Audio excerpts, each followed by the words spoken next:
to another episode of Cardboard Conversations, hosted here on Cardboard Odysseys. And it seems as though we lucked out. We were going to have to do another dozen runs to get the big drop. But this week, Bob was able to talk him up, and we've got Regular Schmuck joining us tonight. Thank you very much, Jesse. Dude, my pleasure. Thank you for having me. It's a bit of a step down from Llama, but Oh, hell no. Oh, no, for sure, we, for sure. all guests are different, man. We've had big guests of all different kinds. Really amazing that you grace us here tonight. And for those out there in the audience that aren't familiar with Regular Schmuck, please go look up his channel, give him a like, give him a subscribe, and tune in when he has his live shows. Check out his videos as well. Amazing content creator. He creates an atmosphere, bar none. I mean, Mr. Llama, like I said, he's the guy that he'll say, "Oh, look, a broken sword. Let me go beat Bale with it." And Schmuck creates a different atmosphere that's much more inviting and party-like, and it's just very, very casual, very, very regular, would you say? Inviting, inviting and inclusive, I would say. Well, I'll tell you what the difference is, because Llama, a lovely, lovely guy, he can always fall back on his skill at Diablo. Now, unfortunately, I don't have that luxury, because I'm not actually good at the game. So you just got to work with what you got, man. You got to work with what you got. I wouldn't say that at all. Like, you blow me away as far as determination. I think that's one of the biggest things I've picked up from how I watch you play is, number one, you set out with a very clear goal. And that's something not a lot of gamers do from their outset. And even in end game, where you can really get lost trying to, get your feel for what you want to do. And you always seem to start up your episodes with a clear destination and how you're going to get there. So I love that. And I think that's one of the reasons why your streams do so well, even though there's huge goals that you're going for. Like we were talking before the stream. Oh, it'll only be 21 straight hours of playing. I like that about you. Yeah. Yes, the one to declone idea. Thank you again for that. That's a beauty. I mean, at least it seems like it's a beautiful idea right now. I mean, 17 hours into running Andy, I might think differently, Bob. Yeah. I don't know how you do that. Like, even when I was young like you, there's no way in hell I would play 18 hours straight of a game. Especially when I know what it is. I'm sorry. You got to fully embrace the degeneracy, man. Right. You got to let it flow through you. Become one with it. But you're not just playing, right?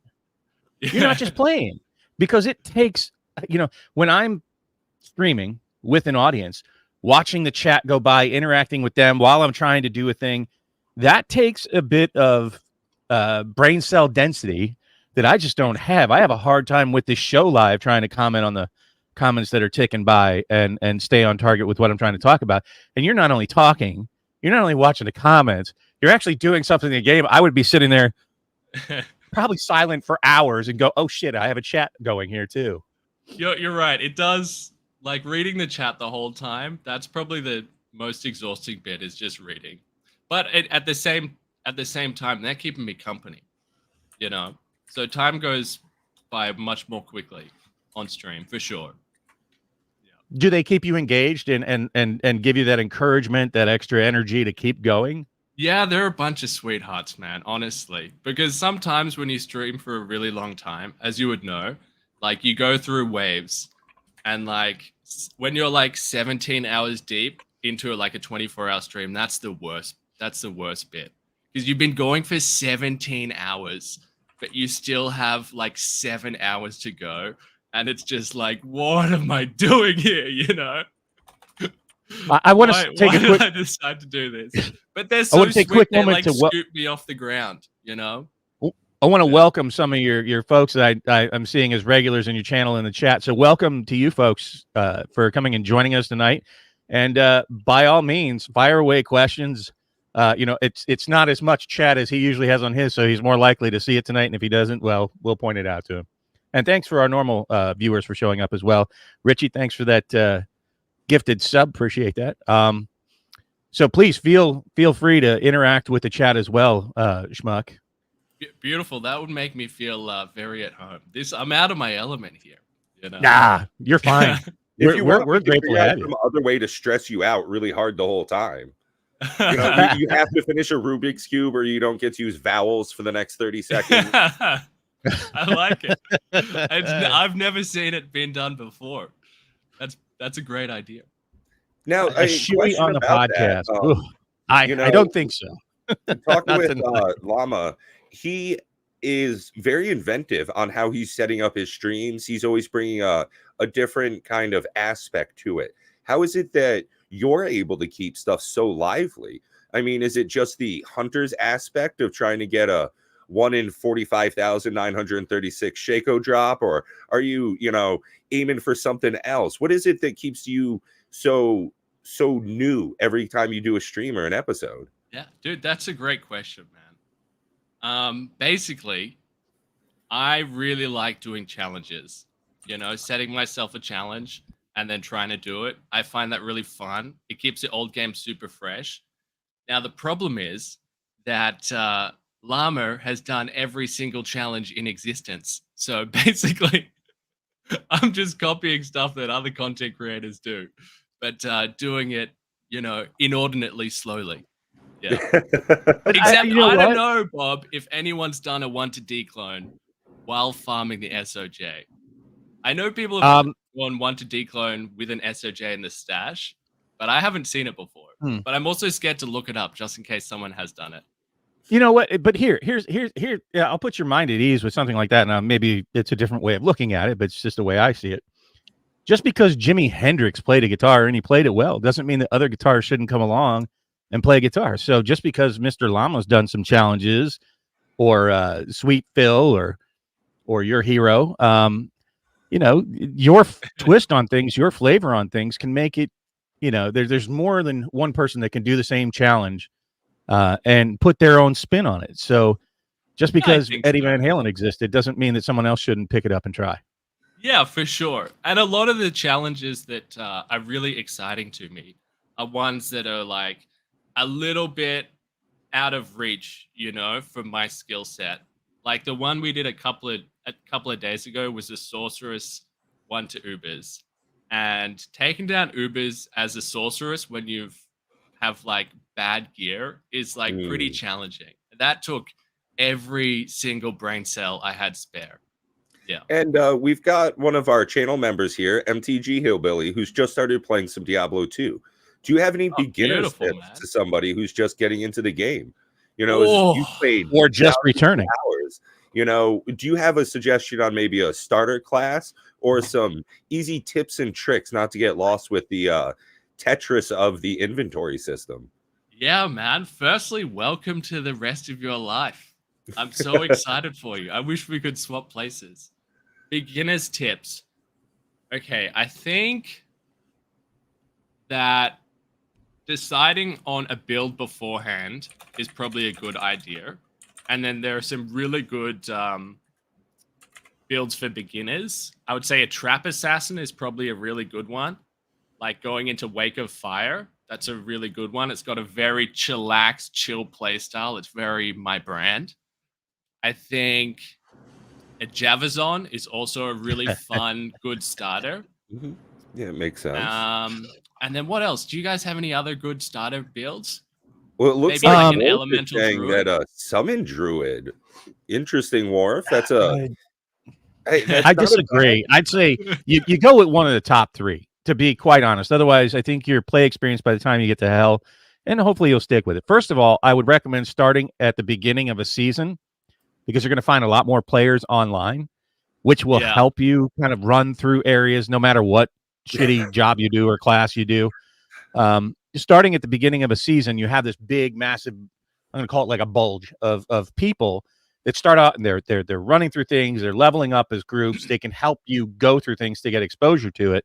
But I agree, Paladin, hammered in. And I saw your comment there about not leaving Diablo's horn on the floor to expand. Do you think that a new player should get into ladder seasons, or should just get, do the regular single player playthrough? Do you think that the seasons play it however you want to play it, whatever you're drawn to? I mean, seasons is great because you can play with other people, they can carry you. And also, Paladin. nowadays on ladder, I swear to God, it wasn't like this when I was a kid. Everyone's so nice online. Oh, Like, that definitely, it was not like that when we were children. No, I people was just very mean help to you. everybody in the, Yeah, without even asking. People are just like, "Hey, man, do you want to rush?" You know, I used to have to like sell my Or here's a firstborn free child to Annie. get a rush. Yeah, Richie, you know? that's a heck of a quote. There's no wrong way to eat a Reese's. I think Yeah, that's a phenomenal there it example is. of, yeah. I kind of There it agree is. with coffee enthusiasts there, where you're saying, well, those kids that were assholes and trying to figure every way to steal something from you, all grew Yeah. up. Yeah, they're So you guys now. yeah. So no, I'm kind of curious though how you got started, because I haven't heard your genesis story about starting online. Because if you don't mind me saying for the audience here, and and maybe you can clarify some of this, but from the Bob perspective, he was on the fairly solid track early in life. He's been to college and went to vet school and decided that not for him. Let's play video games instead. I'm kind of curious how that transition and twist in immersion for you came to be. Yeah, man. So I spent after high school, I spent 8 years in uni. I spent a year doing something completely different. And then I did my undergraduate in animal and veterinary bioscience. And then I did a 4-year postgrad in a doctor of veterinary medicine. And then I worked as 2 years as a vet. And I was just got to a point where I was like, you know what? Screw this. I'm miserable. I'm stressed out all the time. I really didn't figure out a way to manage like leaving work at work. I would just take everything home with me. Like I couldn't sleep through the night. I would just wake up just anxious, like worried about patients. Is that dog dead? And I was like, I don't want to do this. So I quit. I quit and I was doing nothing. I was down in the dumps. I just spent 8 years studying for something and it didn't work out. And I felt like I'd lost it all. I really did. I obviously hadn't, right? I obviously hadn't. I still had my friends and my family and my roof and a roof over my head, but it felt like that. And so I was like, well, I got to do something, right? And I was really inspired when I first saw Dobrunsky back in the day. I remember the first time I There saw you a go. Dobrunsky video. Name dropper, huh? Yeah. Yeah, dude. Without Dobrunsky, there wouldn't be a schmuck, for better or for worse. But I remember the first time I saw Dobrunsky and I was like, no way. He did that 1,000 times. He collected 100 unique rings. This guy's a maniac. I love it. So I remember really being inspired by that. And I was kind of like, hold up, wait a minute. I could do that. I've got a computer, right? I've got like a space where I could film it in. So I went and bought a shitty webcam and the microphone, the shitty microphone that I'm still using today. And I just started making videos. And like I didn't go into it thinking people would watch. But I figured at the very least, I would learn some skills about like video creation, right? I could upskill a little bit, like learn about editing and maybe a bit of Photoshop stuff. But after that, I was a little weasel for a couple of videos and posted it on the Diablo subreddits with the most clickbaity title. Like, you won't believe what I found on run 470. Would have been so annoying. What did you find? But people started watching, and then I was like, wait, it really felt like this was this one little bit of joy that I had in my life was making videos, and I just clung onto it, and I never let go. Yeah. Well, I think that comes through. There's my sob story for you. So. Well, there's a lot of people that try, but there's a very big content creator in the Magic the Gathering space that I started speaking with before I started making videos myself. His name is Rudy. He's from Alpha Investments. If you're into Magic at all, or any trading games, he's a big name. And I was talking with him a little bit as a patron, and he was saying, don't do too many gimmicks. That if people come watch you for you, you'll be successful.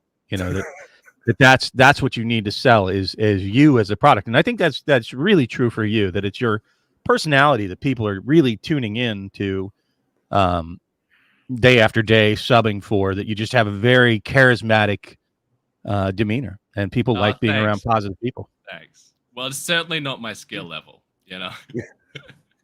I don't know. I think that might be part of what is, attracting people, is that you're not extremely talented at the game. That might be part of one of the reasons why people are able to have a feeling of misery with you.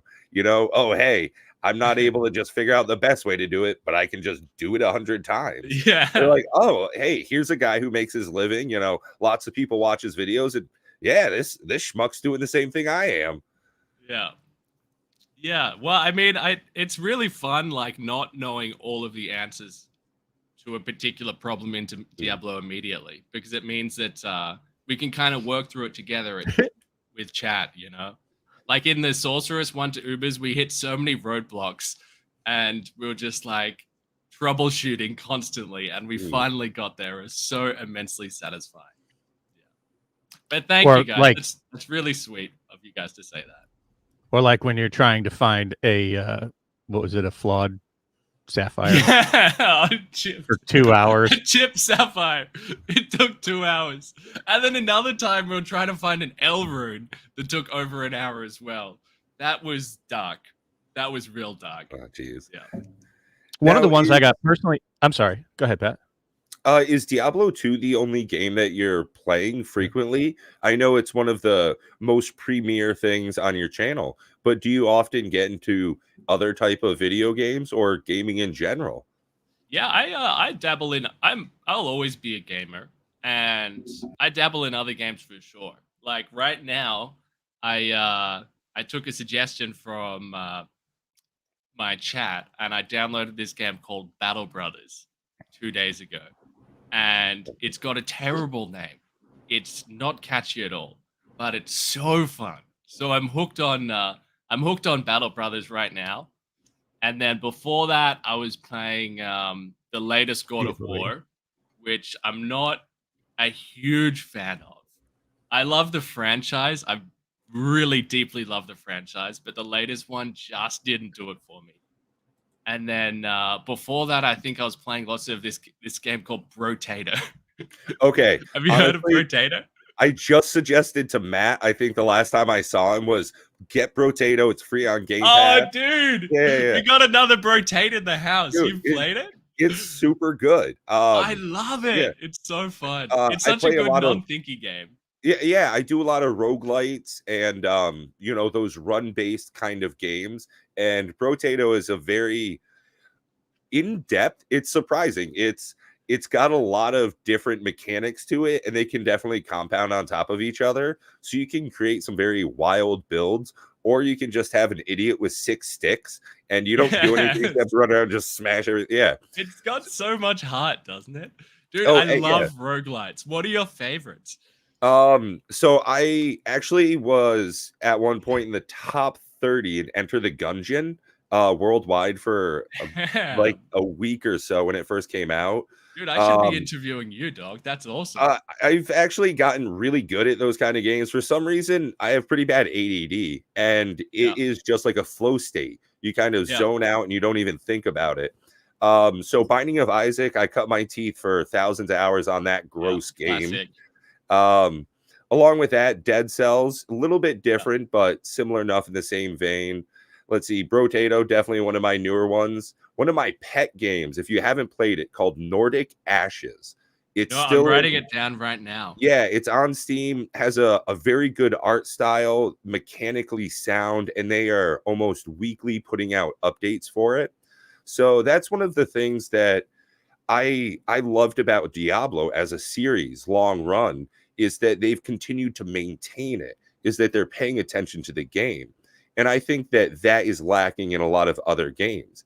Is there something long-term in Diablo that's always bugged you that they never quite took care of in a fix? Oh, something long-term in Diablo that's always bugged me. And don't say stash tabs. Yeah, that's a cheat. Come on. It's too easy, isn't it? I mean, I don't know about bugged per se, but things that I would love, unfortunately, I don't think they ever will. But I would just love more of it, man. I would Oh love yeah. more of it. I would love more of a structured end game to flesh that out. I would love Act 4 to be, finished, not halfway done. Yeah. And I would love an in-game rail tracker. I would love that to be inbuilt into the game. Interesting. Yeah. In fact, like I would probably prefer an in-game grail tracker. Here's a hot take for you. I would prefer that to a currency tab. I'd prefer that to a what's the thing where you can see items on the ground? What's that called? I'm blanking. A loot filter. I'd prefer that to a loot filter. Yeah. Which I can appreciate. Like I'm out on my own with that one. No, I want to see all of it. I don't know if you said you were watching with uh-oh. Did I freeze? That's right. You froze on a good frame. You look great, Bob. No, I'm just really very still. I don't know what's happening. At any rate, that's a great look for me. But when we were interviewing Mr. Llama, I had told him that, I would like to see a return to like there being more randomization. It feels very cookie cutter with builds, with gear. Wow, yeah. I don't know why my computer's so behind at the moment. We're talking to a guy in like Australia. One of the Chinese movies where my voice isn't matching. Whoa, I don't know what's going on there. Anyways, I'd like to see the rares being. Did you play pre-LOD? No, dude. I came in at LOD. Yeah, okay. I've actually never played classic. Rares were that's not even really classic. Diablo 1 is like classic. Did you see they added it to the store, the Blizzard store, by the way? I saw that. I saw Ginger was playing BattleNet. Yeah, that's cool. So I was master of that game. I would buy the shit out of that. Yeah, long story. Especially if you could. But Diablo 1 was move faster than I got my career. Yeah. Like I started building computers because of Diablo 1 when it was about to come out. At any rate, before LOD, rares were really the big thing. And if you go back and play the classic version, you'll see that, besides the absolutely minuscule stash tab, not a stash tab. Yeah. And rares were truly something. So when you logged in, it was a very different feel. That it didn't matter what you had in the game. There could always be something better that randomly dropped, right?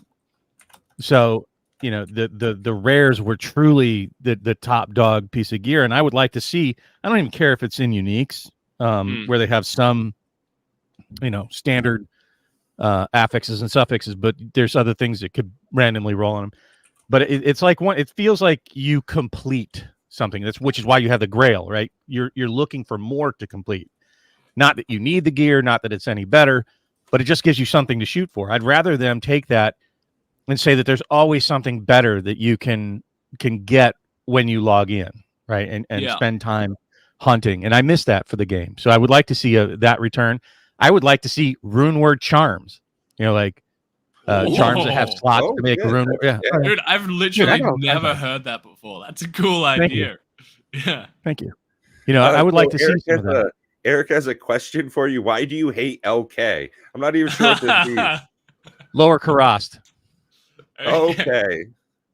So, like, when I'm doing my 1 to Ubers, usually I'm in a situation where I'm trying to force something. I'm trying to, like, force an Io rune or force an rune, for example, because I'm not good enough to do it without that rune. If I was someone like Llama or Kano, that would just keep rolling because they don't need it, But a schmuck like me, I need it. So I'm often running contests like over and over and over again to the point where everyone's like, oh, why don't you go here? You'd find it immediately if you went to LK. And I've always got to put my foot down. If you're hunting for a mid-rune specifically, on average, the fastest you'll find it is Countess. But it's become an ongoing thing because I'm so stubborn about it. Yeah. So that's why I hate LK. I don't actually hate LK. But if I'm It's looking just for a mid a rune meme. specifically, Yeah. I did But get as far involved as in it. I'm sorry. Go ahead. fire away, man. I got invested in your paladin run with the low rune from the summoner. Oh The yeah, chest summoner, and that you was went hunting unethical. for a 5-socket sword or axe, and you were questioning the military pick. So behind the scenes, without anybody knowing, and you're the only person I've even sent that picture to. I don't know if you saw that in our chat. No, I saw it. Yeah. But I didn't see you responding. I mean, that took me a bit of time to hunt that Putting me joker on down and make. blast here, Bob. Yeah, that's okay. I made it in ladder as well, Yeah. like to be a little more open. I did that in the ladder season too, so that's legit. That's a legit grief and a military Sure. pick. Well, now I So- know if I ever Now you know. have a low rune lying around and a 5-socket military pick, we can make a grief in the pick. There you go. for ultimate Answered style your question points. for you. Yeah. Check that Thank one you. off. Job done. Thank you for your sacrifice. No, it was a pleasure. It gave me something to do. I'm like, oh, I'm going to do this.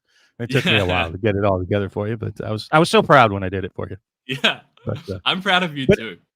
I wonder how many people in your audience, take some of these things, get invested. Like some of the people that we have in the audience clearly are invested in you, and they share some of these memories with you of, leaving horns rot on the ground, or making grief double axes, or finding chip gems, or whatever it is. You're not just making memories for yourself and just earning a living. You're also creating memories for your audience as well. And I wonder how aware you are of that, the investment that people are into what you're doing. Not really, man, because that doesn't really compute too well with me. It's kind of there's always a little voice in my brain that's going to be like, oh, nobody cares, nobody cares about you. But sometimes I do feel really guilty when I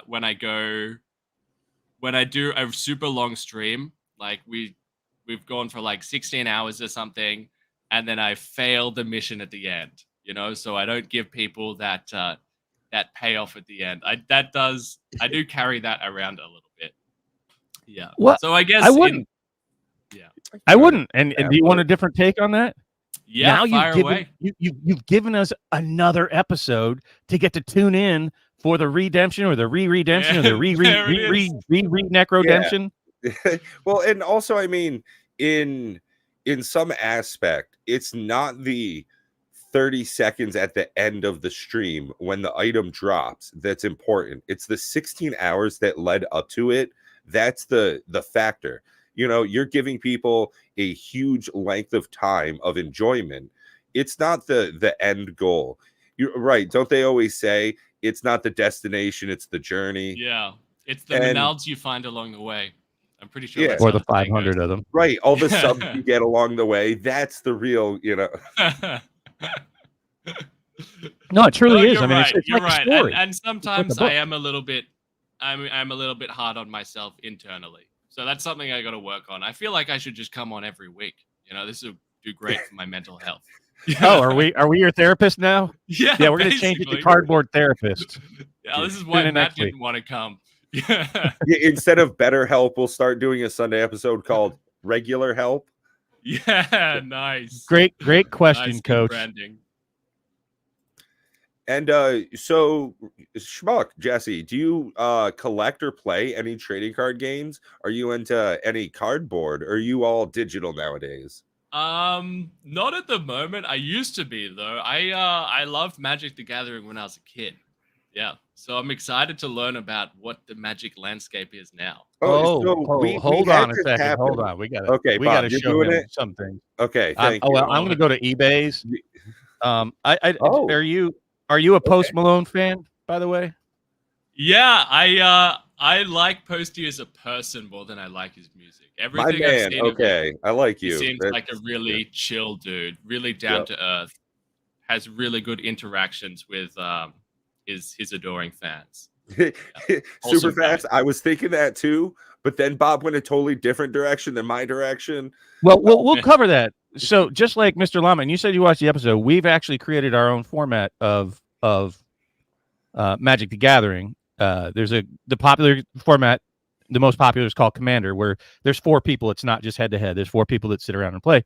And I'm a bigger fan of cooperative gaming, and I think a lot more casual people are involved in the gaming world. And we've created a PvE cooperative version of Magic. Oh, cool. So yeah, it's definitely pretty fun. It's super different, but the way that you get to interact with your buddies and in general, the feel of the game definitely changes a lot. Similar to like when you get to play in a group in Diablo, it's so much different than the normal PvP that a lot of people get into. So how did you make the E in Magic the Gathering? Like you would have glad you like asked that question. Yeah. It's dice rolls. It's a player that's just kind of more of a ephemeral thing, a non-existent, ethereal kind of non-existent player that is stronger than any single player. And we roll dice on its turn. And as the game progresses, we roll more and more dice on its turn, so more and more bad things happen to us. So it's got like a kind of turn sheet sort of deal. Yeah, and we actually created. It could be any of these. It's random, right? Oh, nice. Yeah, so and there's like a really hard mode, and one of the things a lot of the people in our community, and I personally love this myself, is creating a themed sheet. So there's a new Fallout set for Magic coming up, and I took the opportunity to go ahead and create a corrupted overseer sheet. So the whole theme of it's also got some kind of flavor text to it. So unlike this one, it's got another column just to the left. So it'll be something like blighted wind from the east. Everybody sacrifices 3 creatures. And I love that kind of building aspect to it. Gives a little bit of flavor because what can I say? I'm just a big old nerd. Dude, I love me some good flavor text. Some real good flavor text. I'm a big Gloomhaven man. You guys play Gloomhaven? Oh, you'd love Matt. He's a big Gloomhaven the right guy. Yeah. I think me and my brothers play Gloomhaven. I love Mind Thief. That's my favorite class. I feel like he's so strong. He's so overpowered. What's your favorite starter in Gloomhaven? Sorry, I'm taking the conversation every which way. No, dude, that's what this show's all about, right? Like, feel comfortable, talk about whatever you want to. We don't even have to talk about Diablo 2. Here's people say, like, even Mr. Llama, he's like, well, am I going to get on and you're going to quiz me about Magic cards? I'm like, no, we as players, and you were talking about getting punished. We definitely get punished by being all over the place with what we cover. So, but Magic players don't just play Magic. D2 players don't just play Diablo 2. I hate that YouTube punishes you if you don't stay in your lane. Then they're just gonna crush you, and we don't care. We're not earning a living off this. Most of the 3 of us actually have pretty decent jobs, so this is just purely for the love of it. That's probably should be the name of the channel. For the love of the game would be great. And that comes. We can't change it again, Bob. We already have. I know it's the 3rd time we've changed names of the channel. It's ridiculous. But can I hear what the previous 2 names were? Well, so where do we have to know the history behind it. Odyssey. That is a good name. Cardboard Odyssey. So it started as it kind of in 2 different veins. I started probably a bit before Pat, but it was just MTG Gaming Bob because I just had some shit to say about Magic and I didn't agree with some of the stuff that was out there. So I'm like, well, you know what? I'm an asshole with a camera and a mic. I can do this. Yeah. And then I realized I was so boring in my first videos that I was boring myself. I'm just monologuing to a camera. I'm no good at that. I'm better with people. Like, let's bounce shit off each other. I'm more animated. It's just better. And so I brought Matt on him, and it seemed really weird that he kept titling his videos, I'm Matt from MTG Gaming Bob. It's like really weird. So I'm like, that's just a terrible name. So we changed it to Pure MTG. Yeah. Well, then we brought Pat on. Separately. I've been doing my own channel. I got into Magic the Gathering after a bad breakup with a girlfriend. What do? You get back into Magic the Gathering. Pretty classic tale. Dog. Yeah. So I was like, I loved opening packs of cards, and I wanted to share that with people. So cheap, easy content. I pulled out my phone and just recorded me doing that. And by and by, luckily, Bob and I were both contacted by now a mutual friend, Mr. DJ Longhair. We all have great handles, don't we?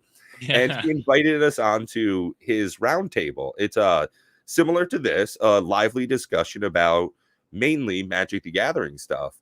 But Bob, Matt, and I, we hit it off really well. We've got a great repertoire, this back and forth. The pacing we have is very good.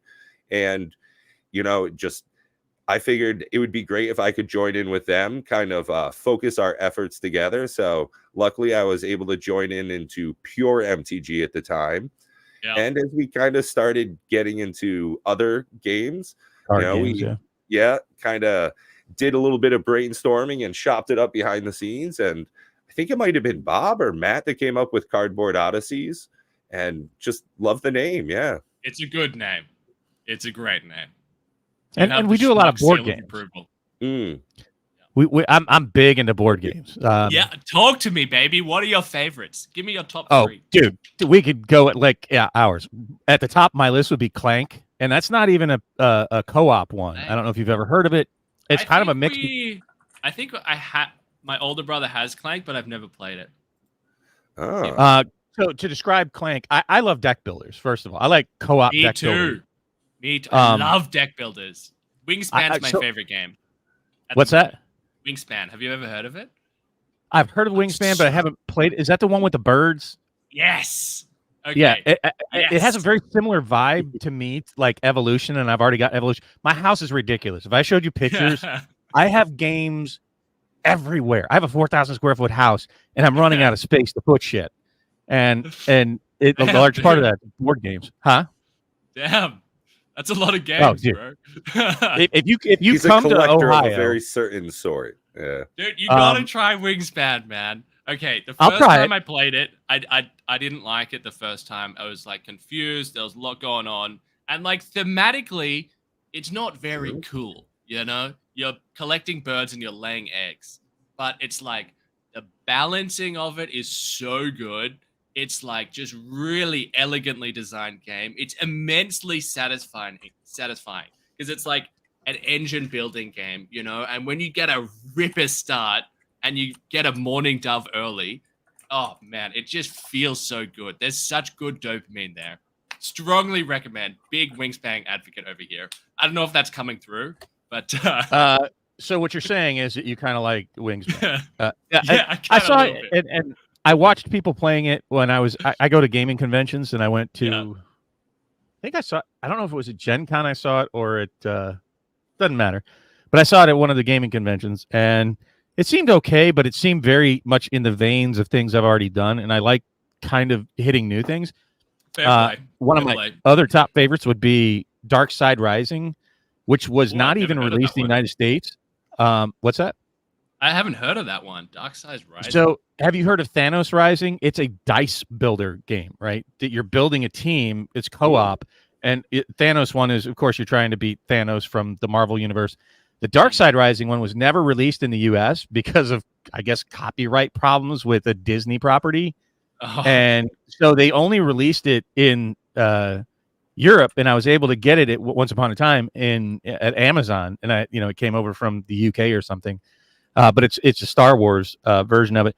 But you're basically you're rescuing team members and building your team, and it keeps adding more and more dice to your pool, kind of like a deck builder, but with dice instead. It's very cool. But it's also a co-op game.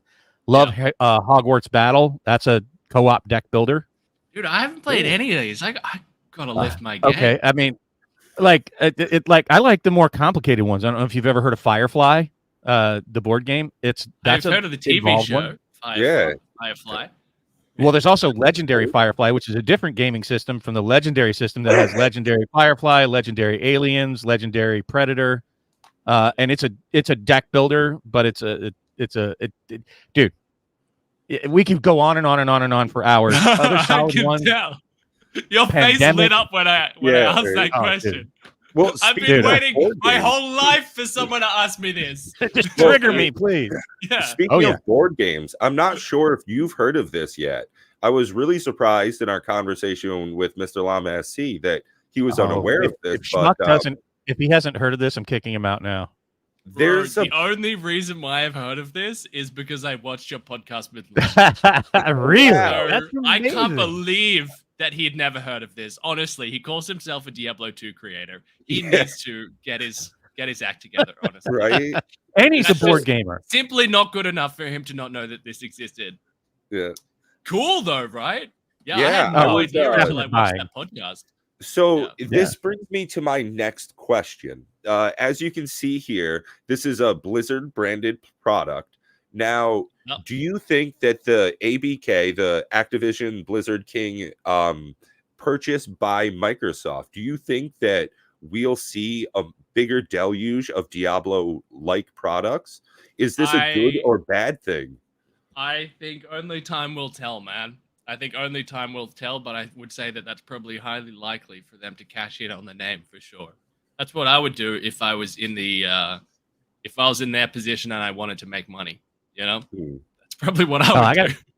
The number one thing I would do if I was like stupid Elon Musk rich or, you know, richer, I would make a World of StarCraft. I think that the world needs that. Really? I think World of they've missed StarCraft? that opportunity. Not a World of Diablo. Really? No. Diablo is an RPG. Like, it's a very different style. But look, there was already Warcraft, which spawned World of Warcraft. You already have StarCraft, so the next logical conclusion to that would be World of StarCraft. But they said, no, stop there. Yeah. But Diablo was always an RPG, you know, if you want to call them looter shooter kind of games, you know, hack and slash, slot machine. And you need that. You need those kind of games in the marketplace. But how do you feel about Diablo 3 and 4? I think they've kind of tripped and fell on their face. Yeah. So when Diablo 3 came out, I was about, I think I was like 18 years old, and I was so super hyped for it. This is Diablo 3. I was super hyped for it, and I played it for a couple of months, and for whatever reason, I couldn't really, you know, articulate it at the time, but it just didn't hook me the same. So I, you know, put it aside. I wasn't mad about it. I just put it aside. And then I came back to it about a year after Reaper of Souls and played it for another month. And I really enjoyed it, but it still wasn't the same thing, you know? It wasn't like, okay, I'm so locked in on this. This is what I'm going to play for ages. I think and one then of my recently... Oh, go ahead. Sorry? Yeah, recently, like last week, I came back to it again for the first time in like 5 or 6 years. And I smacked it off stream for about a week. And I really enjoyed it. I had this really fun build. It was like I was a crusader and I had Fist of the Heavens casting automatically when I was riding my horse. And I was just like melting everything PoE style. So at Diablo 3, I don't hate it. You know, I don't hate it. I like it for what it is. But it's, to me, it's like just a completely different vibe to D2. You know, T2, I kind of want to like sink the rest of my life into. Diablo 3, I'll play it for a couple of weeks and enjoy it. And then D4 is kind of the same for me, you know? It's like, you had a really good analogy of it's kind of like a cake with no frosting. Yeah. I don't hate it. I don't hate it, but it's just disappointing because my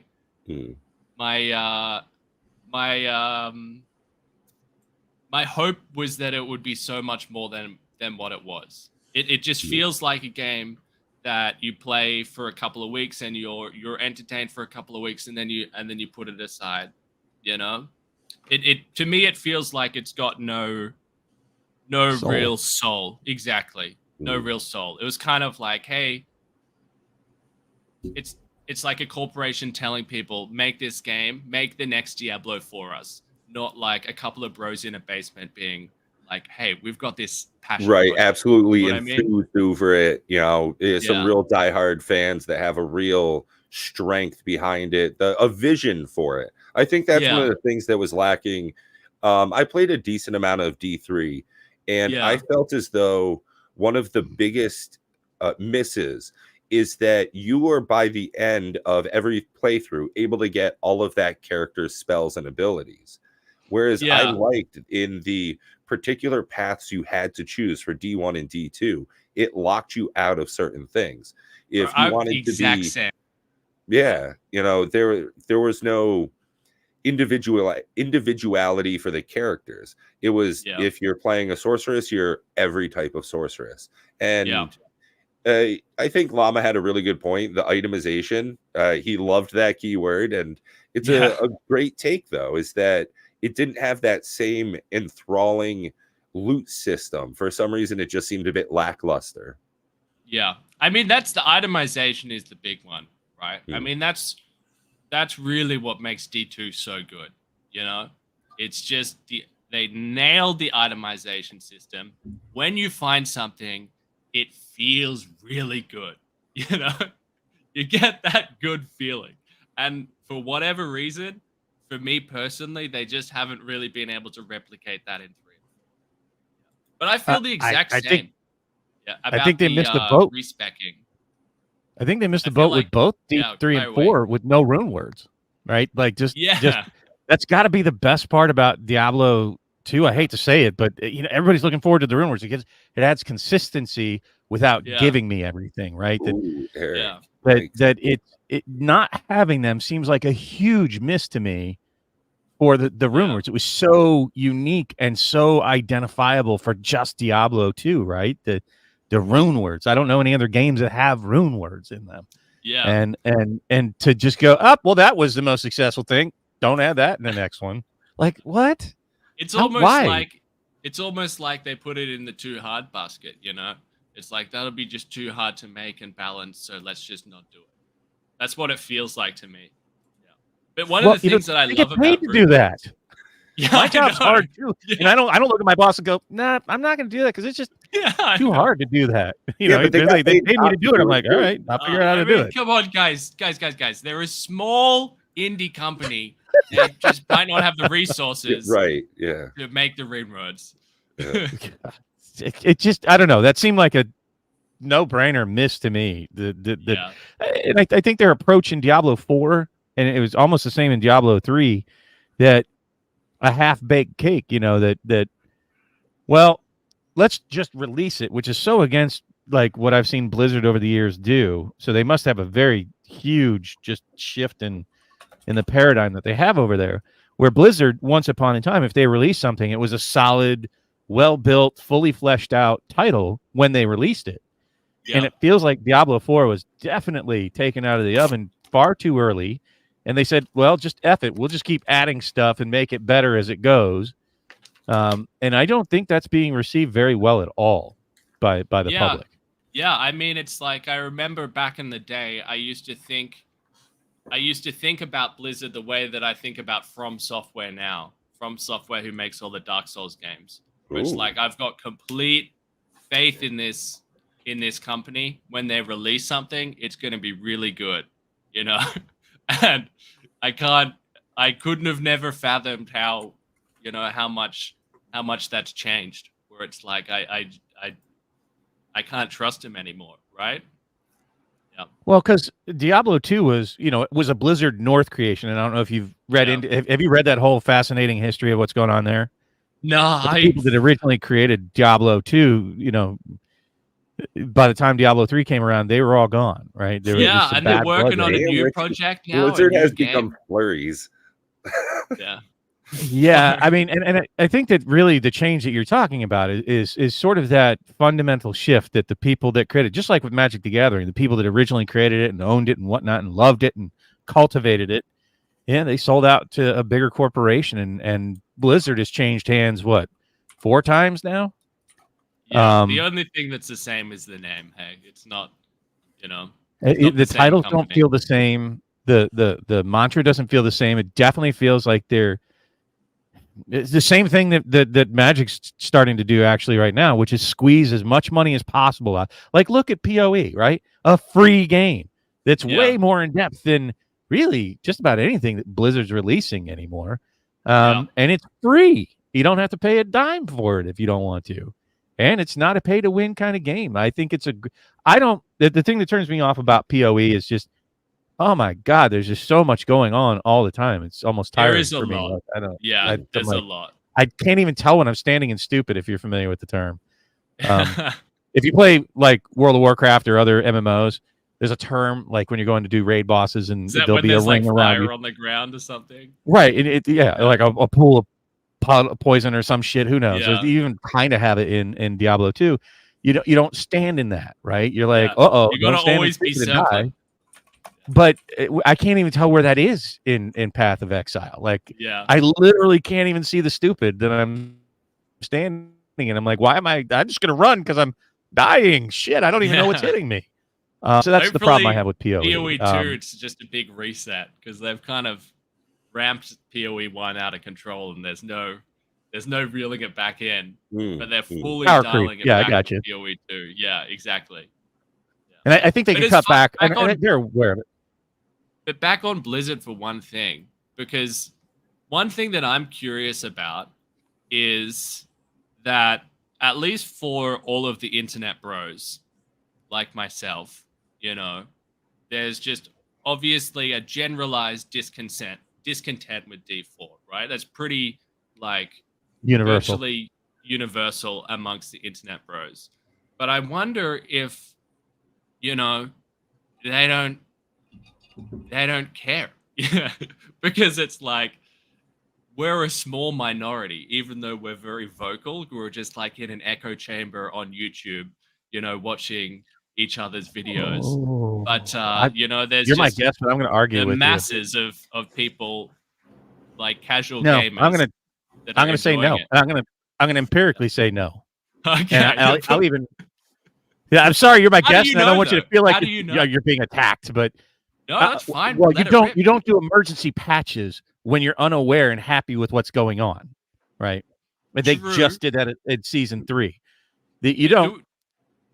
I think they've got like a bit of an identity crisis. They're a bit confused on their end because it's like I think like numbers wise, Diablo 4 might actually not be doing that bad, but optics wise, from the internet bros, it's obviously doing horrendously. So with the patches, they're just trying to kind of settle us down. But like I'm pretty sure that there might be we don't know numbers because they don't release them. Like we don't know that empirically. Yeah. Wow, what's going on with my video? Terrible. Anyways, but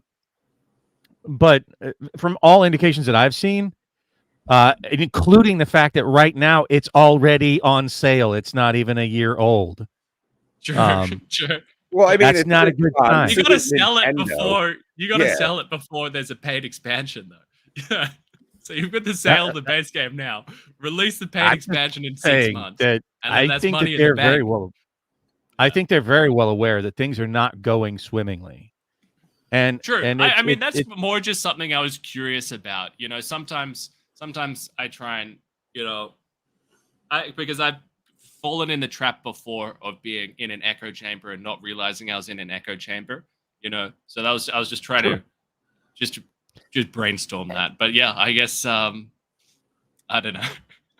Like just what I'm seeing, like it's kind of like the person that runs away from the cops, right? Like, why are you running? Because the cops are there. No, it's because of the crack in your pocket and the fact that you just tossed a gun down an alley from the 7-Eleven you robbed. You're speaking from experience over there, Bobby. Just want to give a shout out to Richie here. No rune words, but they do have a skin shop. So, maybe I think that is definitely a huge focus for Blizzard at this point, is to make money off of their games. I mean, it sounds very base. It sounds so simple to say that out loud. That one of their huge, attention points is to make a bunch of money off of putting out a product. The issue is that too many companies don't focus on, if you make a great product, it will sell itself, which I think we saw a very flip side in Larian Studios is with Baldur's Gate 3. They just were dedicated to the work they were doing. They wanted to make a phenomenal product. And by, after years of being in early access, paying attention to what players were saying about it, taking that into, really into heart and making the game better for it, it just sold like wildfire. I mean,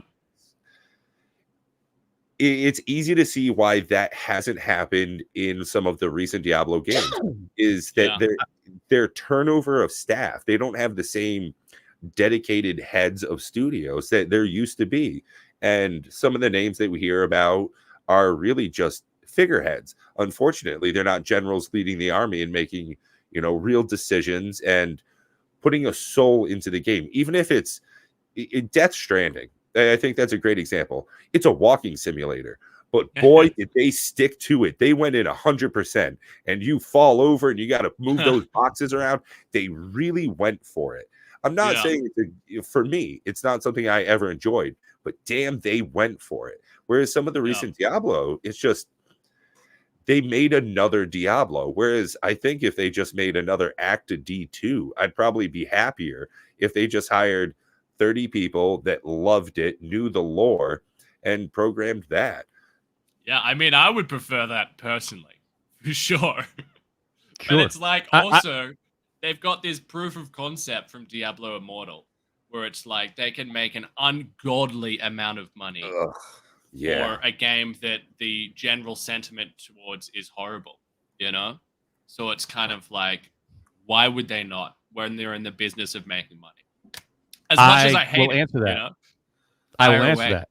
Yeah. So it's a short-term strategy for sure. Okay, and that nails it. And I actually kind of wanted to point out also to the point of what Paladin said with diversity hires, and I think that's just part of the problem. And I only think it's a really small part of the problem with the diversity hires. But what it is the easy bake oven, instant microwave popcorn mentality, and like you just pointed out, short-term game for long-term loss, that you're sacrificing the health of your brand overall to make a few bucks this quarter to be higher than last quarter, right? And that's exactly what Diablo Immortal is. Is it even still a game? Even if they made, like 25 million in one quarter, is it still making 25 million a quarter? I doubt it. Will it be alive in 2 years? Unlikely. You know what I'm saying? Like, that's unsustainable. Clearly it isn't, because there's a finite pool of money out there, right? You have Diablo 2, which, if you just chart it out over time, keeps selling copies, right? People love it so much because it's such a great game. It's still around 25 years after release, right? That's a solid winner. But it's like, it's unsustainable with us, who are, more invested, and we're online, we're like consuming this information. I'm not fully sold that it's unsustainable with people like that are fully in the real world, which is the masses, right? Because it's like they're not listening to podcasts articulating how flawed their game is. They're not consuming that. They're just going to work, they're taking care of the kids, they're jumping on, they're playing for, if they're lucky, an hour a day. 2 hours. Right? Yeah. Well, I'll say this, that a lot of the tactics that you see to strangle that short-term profit is very gimmicky, and people become desensitized to gimmicks very quickly. Yeah, like, for sure. Just because you got the Diablo Immortal, well, if they try to come out with Diablo Unimmortal, the next one, it's not. It won't catch fire. Diablo Immortal, like it's just going to suffer a horrible death in the crib, and that's because that hitting that dopamine button constantly desensitizes you. That you no longer have that Pavlov's dog reaction to like, oh my god, it's a new Diablo. They're going to go, oh, it's another new Diablo. Oh wait, it's Rocky 25. By the time you hit it the 50th time, that was just for you, by the way. Hey, yeah. You know how I feel about Rocky. I do. Your favorite films? No, but I love Rocky. That you desensitize people rapidly in the same space. So the people that would be attracted to Diablo Immortal, if you keep doing this thing, if you keep hitting that hype button, just like in Magic, or like the sports card world, or stamps, or any, pick any milieu, and it is rapidly able to run out of steam, right? That it's hot right now. You can maybe even make a follow-on hotness, but you run out of gimmicks way quicker than if you build something solid. Go back to Field of Dreams. If you build it, they will come. I'm a big believer in doing something. I'm at a company that's been around for over 150 years, right? And they're very solid. They're kind of conservative in some of their ways, and I They're think that open they're going on to be around for a Sundays, so very they're long not time. that conservative. What's that? They're open on Sundays, so they're not that conservative. Okay, but I'm just saying that they're conservative in some of their ways, and the company mantra really is, been around solid business practices. So things that came along like COVID, they were able to weather very, very well because they weren't leveraging themselves to the hilt. It wasn't a bunch of gimmicky kind of stuff. And I'm a big believer in that. It's not like, hey, you kids, get off my lawn. But I mean, the proof's in the pudding. When you have something fantastic, if you build something solid and you stay on a non-hype train, if you're not living off a hype, it's kind of, I keep talking to Pat about, what's the name of that movie? I keep forgetting, the one with Jason Statham.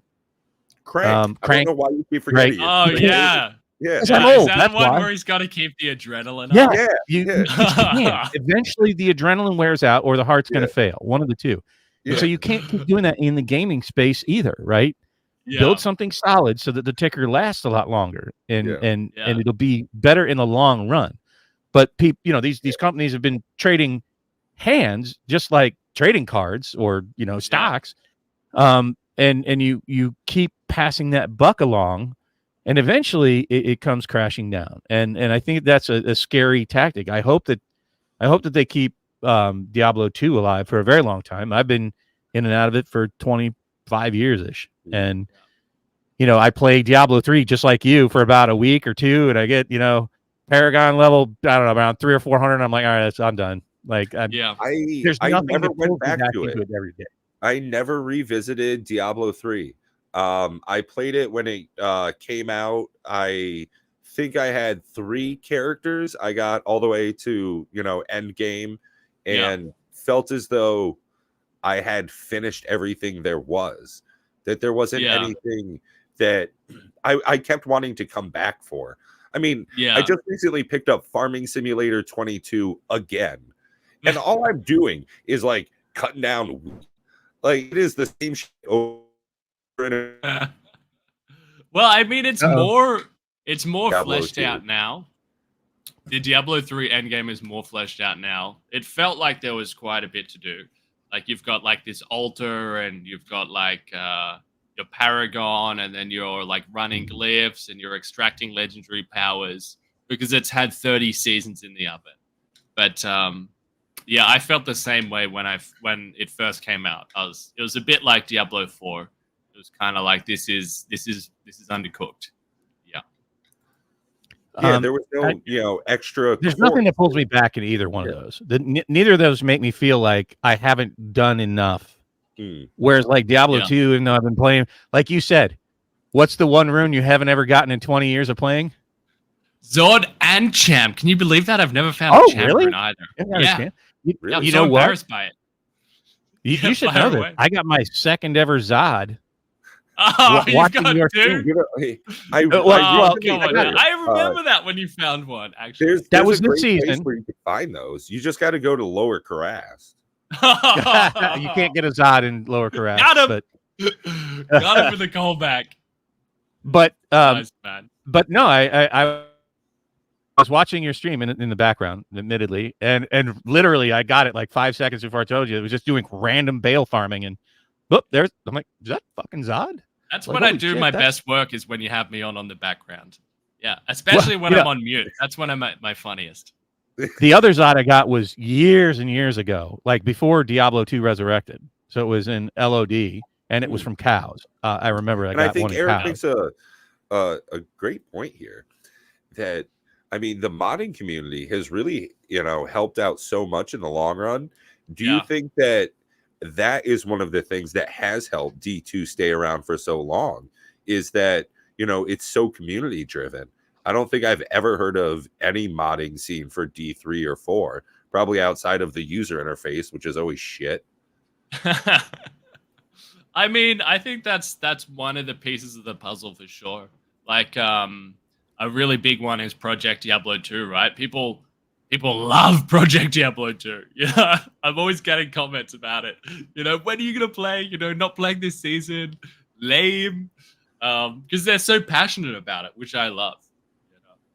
So I think you'll have to invite me if you play that. we'll have to do a collaboration, and you can drag my sorry ass through that. No, you can carry me, dog. Yeah, I don't think so. Like you getting through one to Ubers in a single stream, that's like half a season for me. Yeah. Plus, I have a full-time job and a house to run. But, yeah, that'll do it. That'll do it, man. That's your problem. You got to sort that out immediately. Yeah, you know what? I'm not as likable as you, and I don't have the skills that you have. Oh, so come on now. I am definitely not going to be a YouTuber. You guys. I mean, handsome guy with a dashing accent, college degree. You're doing pretty decent for yourself here, guy. Yeah, dude. I mean, just streaming from my bedroom, which is also my kitchen and my living room. I am living the absolute sounds like dream. Efficiency. Yeah, sure. I can reach my fridge from my chair. You know? If you ever need some milk just on the fly, I don't even have to raise a butt cheek. And look, it's not even in a bag. Yeah. Dude, I learned that. Did you guys know that? Did you guys know Canadian milk comes in a bag? That blew my mind. No. I know it's such a small thing. Yeah, everybody knows that but me. The reason I know that is it's faster for me to get to Canada than Massachusetts. I live so far north that if I just go left enough, it's Canada. Dude, that's wild to me that you can drive to another country. That's so alien to me. We can drive to a lot of different countries. Oh, yeah. Dude, all right. Now you're just rubbing it in. All right. Of course I am. America's the best. America. For Americans. America, baby. Yeah. Much like the Diablo community, we have great things and bad things going on here. Yeah.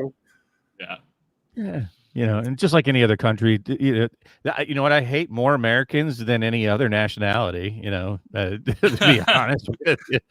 But it's my country, and I don't want anybody bombed. But and it's still a great place to be. Internationality. We're getting to talk to you across the airwaves in different countries. Do you find that there is one nationality or group of people that plays Diablo more than others? Yeah, well, YouTube gives you all of these interesting analytics of the breakdown of your audience demographic.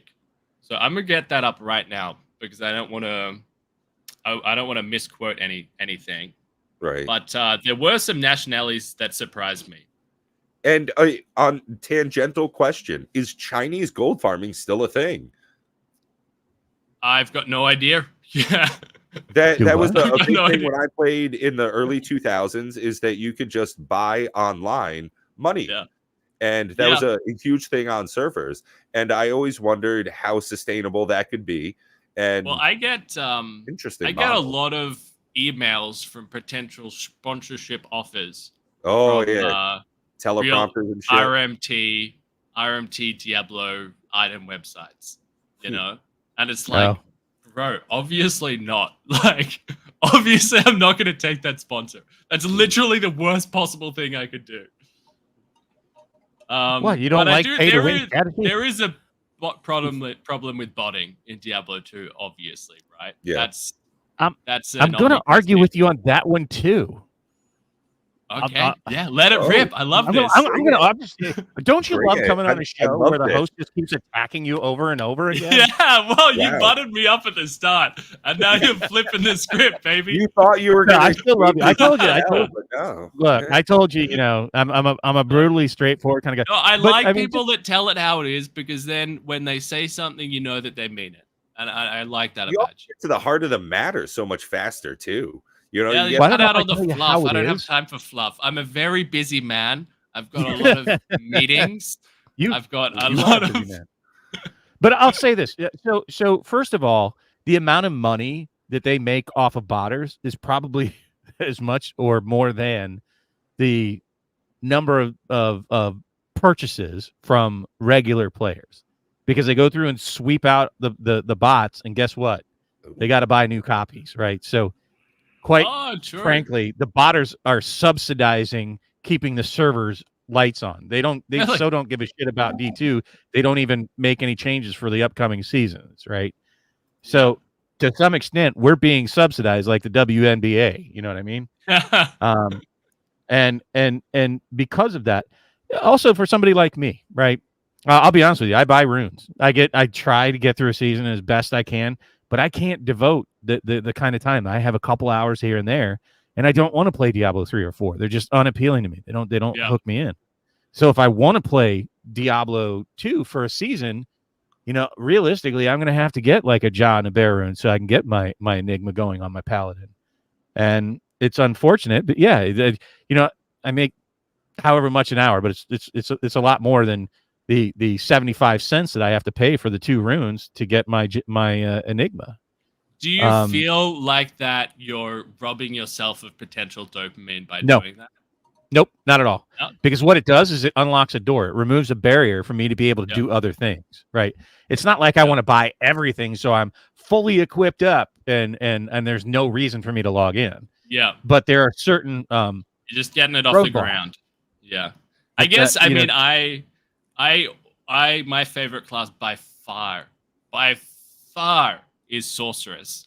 And there are no roadblocks to playing Sorceress, Sure there are. Oh, teleport. My God. Yeah. Even with garbage gear, you're kind of like you're functional. You're farming at a reasonable efficiency, generally. And it's also, still kind of slow. It's still kind of slow because I have from the start of the season a single player Sorceress, and she's still stuck on Blizzard, which is sort of a stepping stone to get to Nova eventually once you farm enough stuff. But I wanted to start my own Grail in the background, and so I chip away at her like an hour or two here and there. And dude, the gear she has is pathetic. I still don't even have a Shaco. I have nothing. But what are you farming though? What are you farming? Like she can't farm everywhere, obviously, but she can farm certain areas with reasonable efficiency. What am I farming right now? No, I'm trying to farm Nightmare and Dariel to try to get some decent rings and amulets. Oh, god damn! And she's level 80, right? What? And, oh yeah, I've beaten hell. I've beaten hell. What are you doing? I only have like 109 magic find, dude. It's I told you I'm a terrible player. You could drag me through the I'm sorry. the Diablo 2 mods. I just gotta process that. She's level 80. She's farming Nightmare and Dariel. Yeah. Take it to Hell Mephisto, dog. Take it to Hell Mephisto. It takes too long to kill him, and I die with the little fuckers that run around and stab you in the head. Do you emote trick, Mephi boy? Do I what? Emote trick. I mean, I can kill him. The bigger problem is like just getting to him, right? Right. Literally just spamming teleport. You do die a little bit to the fatties. Like when I have a little stutter and one of them fetishes comes along and one-shots me. Yeah. God, I hate those little bastards hit too hard, and I'm too stupid to like, just that's the wrong set of mobs. I'll just quit out and start a new game. So, on that point, worst thing about Diablo 2, I'll start. Act 3 and that swamp. When you go into Great Marsh. That's the pits. Yeah. But you don't have to go to Great Marsh. Sometimes you have to go through it. Yeah. Like sometimes the worst you can part go straight to Flayer, and then sometimes you have to go through Great Marsh. Yep. Yeah. Honestly, if it wasn't for Barbarian Leap and the Sorceress's teleport, I would have just rage smashed so many holes in my mom's house as a kid. Yeah. But I'll say your least favorite bit. I'm sorry. I was reading the chat because like I told you, I'm not like you. I can't think and do things at the same time. Neither, man. I'm on autopilot. No, dude, you're juggling the game and like one-handed, and I'm like, damn, that's some talent. Drinking beer at the same time. I mean, we could. Dude, you're amazing. But I agree with the Coffee's comment there. Buy some things, find others. That's sort of my take on it, and that's fine. I realize people hate the botters and whatnot, but in reality, if you cut out the botters, they're probably going to make the servers go dark. So which would you rather have? I mean, I don't care that much, honestly. To me, it doesn't bother me that much. No, especially when you're. And I also don't care if I play the ladders when there's a new season. But after like a month or two, I kind of get bored and go back to single player. Yeah, I mean, it doesn't. It only hurts you if you let it, right? Like, that's so many. I think that's great about Diablo 2 is that you can play it the way that you want. Clearly, Mr. Llama does, and so do you. Yeah. And Kano with his insane 4-hour runs. Oh man, that guy's a freak. Oh, he's so good. Did you see he sold a Zod rune that he found in a I was speedrun? listening. I told you I listened to your whole thing today with the whole crazy lady burning down your hotel and all that kind of stuff this morning. And the fact that what was it that you had never seen? It was some anime or something, which had another question pop in my mind. Like, are you aware of like there's something that you hadn't seen? I was like, really? Oh, were we talking about like Last Airbender or something? Anyways, I was wondering, have you ever seen the? He doesn't like them. He liked the live action one, but doesn't. I love Avatar. I love the Last Airbender. I didn't like the live action movie that they made. Well, of course you didn't. Nobody likes that shit. Yeah. I actually liked it. I liked the one that M. Night Shyamalan did. M. Night Shyamalan one. True. Yes, I liked it. I did. I love it. Yeah, you like what you like, man. I do, and I'm unashamed. Like I'm the black sheep in the MTG community because I liked what they called Magic 30, and that was such a hated product in all the community. And I was like, that the really expensive? Yeah. It costs like $100 for one pack or no, something. Oh no! It's $1,000 for 4 packs. Oh, God damn! Did you buy some? You did, didn't you? I was actually given some for free because I went to Vegas. Hell yeah! For M30, but I also bought one for myself. I was even thinking because did you get any hits? I haven't opened any. You haven't opened them. How do you have the self-control? Dude, you should see my basement. It's stacked with sealed cases. Dude? And how much are they worth now? How much are they worth now? 12 to minimum here is 1,272 US, and then 1,500 is the next. Low price is this one's probably not real because this is at cost. Well, show him the other what I've been sharing for like an hour here behind the scenes because this is what I was going to say. This is my like sales sheet to get people into Magic the Gathering. Oh, Black Lotus, baby. I remember this. I remember learning about this when I was a kid, telling everybody. Are you seeing the prices on the screen there? Oh, what? Is that $1.2 million? Yeah. Yes, for one card. Jesus Christ. Inflation coming at Magic 2, hey? God damn. I got another one for you for Lorcana. Let's look at a sold listing. So this is one of the new ones that I got into. I went to Gen Con this year for it. So just to kind of wet your whistle for this is the other game they're releasing. This is what I have my shirt for. Yeah. Hold on. Lorcana 6. Oh man, they don't have them. No. They're that rare, huh? They're that rare. I say, what was it, D23? That's one of the interesting things is similar to Diablo 2 is that there are incredibly rare cards that people will chase after.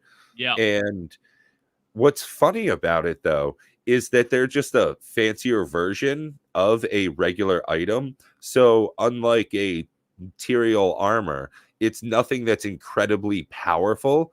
It doesn't give you that win. Oh, it didn't zoom in. It's just that scarcity effect, you know? I feel like humans are just like innately attracted to things that are super duper scarce.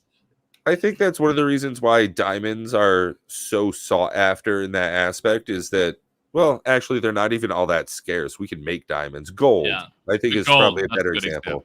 Yeah. And at least it has intrinsic properties that make it worthwhile for, being a metal. But, something like the Mickey Mouse card here, we're seeing some of these cards at tens of thousands of dollars for a small collection. And $20,000. Wow. And that's a, D23 Expo. There was just last year in September when those came out. I believe 300 of those cards, each one, and you had to buy them. And it was a very small event, very premier. So I get the rarity aspect of it. But even for me, I had my own channel about Magic cards. This one is very focused on that. I just do not understand why people would pay that kind of money for something like that. If you had the opportunity to get a Diablo 2 war chest, like the Diablo 1, Diablo 2, and the expansion, if you could get one of those war chests signed by one of the creators of Diablo, would you pay an exorbitant amount for that? I mean, I guess it depends how much money I had, If it was $5K, Is that a fair price to a huge collector? Right now, I absolutely would not even dream of that, you know? But Hmm. if I was a super wealthy person, and I do wonder, like, how much of it is people, like, thinking of them as truly investments, like, as a vehicle for investment, you Oh, know? yeah. It's No, there's a lot of people that do, but I think where the big money hey, really is. bad Let me idea. ask you Yeah, this. don't do that. Yeah, So don't let me buy ask you, Schmuck. trading cards. Don't buy pieces of cardboard and think that it will be worth more later on. Yeah. I You mean, should buy not NFTs financial instead, advice. Yes, obviously. crypto. Yeah. Everybody Why knows. get something physical when you can get something digital? Yeah, I So let me mean, ask you this. Like, if money Fire away. wasn't an object for you, Yeah. how much right now would you love to have behind you, sitting on your counter over there, over your right shoulder, a display from the original release at a GameStop for Diablo 2 with maybe Oh, a I mean, sealed copy of the game? that's awesome. That See? that would That's go exactly so why. nicely hmm. right next to this framed band letter that I got from Blizzard. Yeah, But but you understand what I'm saying? Like, tell me you wouldn't like to have that. absolutely. And if you had Yeah, like I mean, stacks of cash and go, fuck, there's it's at it's some kind point in of life you like run out of shit to buy. it's You do. kind of like a piece of art almost. Like if you love a game and you've got a super rare card from that game that you're like a part of your soul is in. Just like it's nice to have, you know, you could put it in a nice little case, you could put it up on a cabinet, and it's just like a little piece of you, just kind of like an artwork would be on your wall, you know. And That's how I think about it anyway. And shout how out much to would you like coffee to have? enthusiasts, Beanie Babies, man, Beanie Yeah, Babies. true. I remember those when I was in primary school. You had a kid Oh, with I like six agree, Beanie Coffee. Babies. I'm rich, baby. Oh, I remember my mom saying, "Don't touch those," and putting them all Yeah. in like sealed containers. That's going to be my Yeah. retirement when I get old. Yeah, that's the And- golden egg.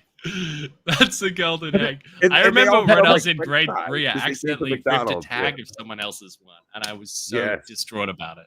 You know, But they you were know, like, that's yeah, go on. that's sort of the cautionary tale that Coffee was talking about. I mean, just to address that kind of like in the timeline here.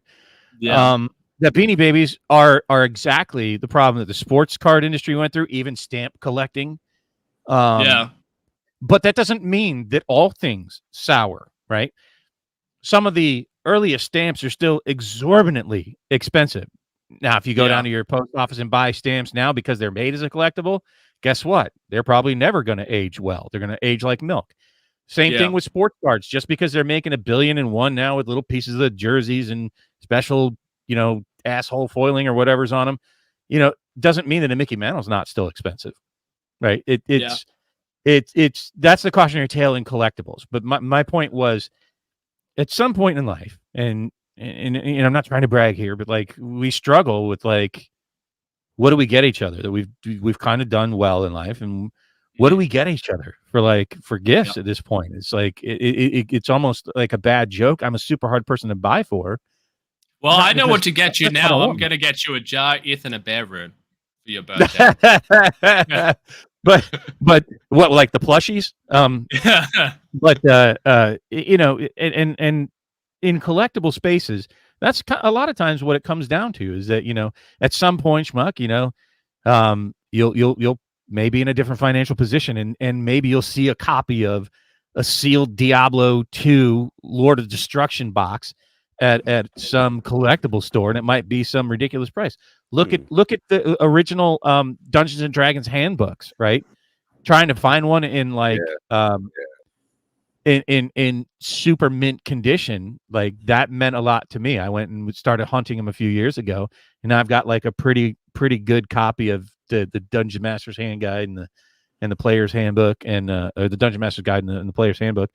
And they're just display pieces, just because it's reminiscent of when I was, you know, a nerdy teenager, and you know, I get to have nice copies of them now on display, and you know, it's that kind of thing for collectibles, right? And understand, collectibles, whether they're game pieces or not, they're not meant for people at all financial levels, and we're all at different points in our journey in life. Some never get there, and especially if you're bad with money, Holy you're shit, never man. going to get there.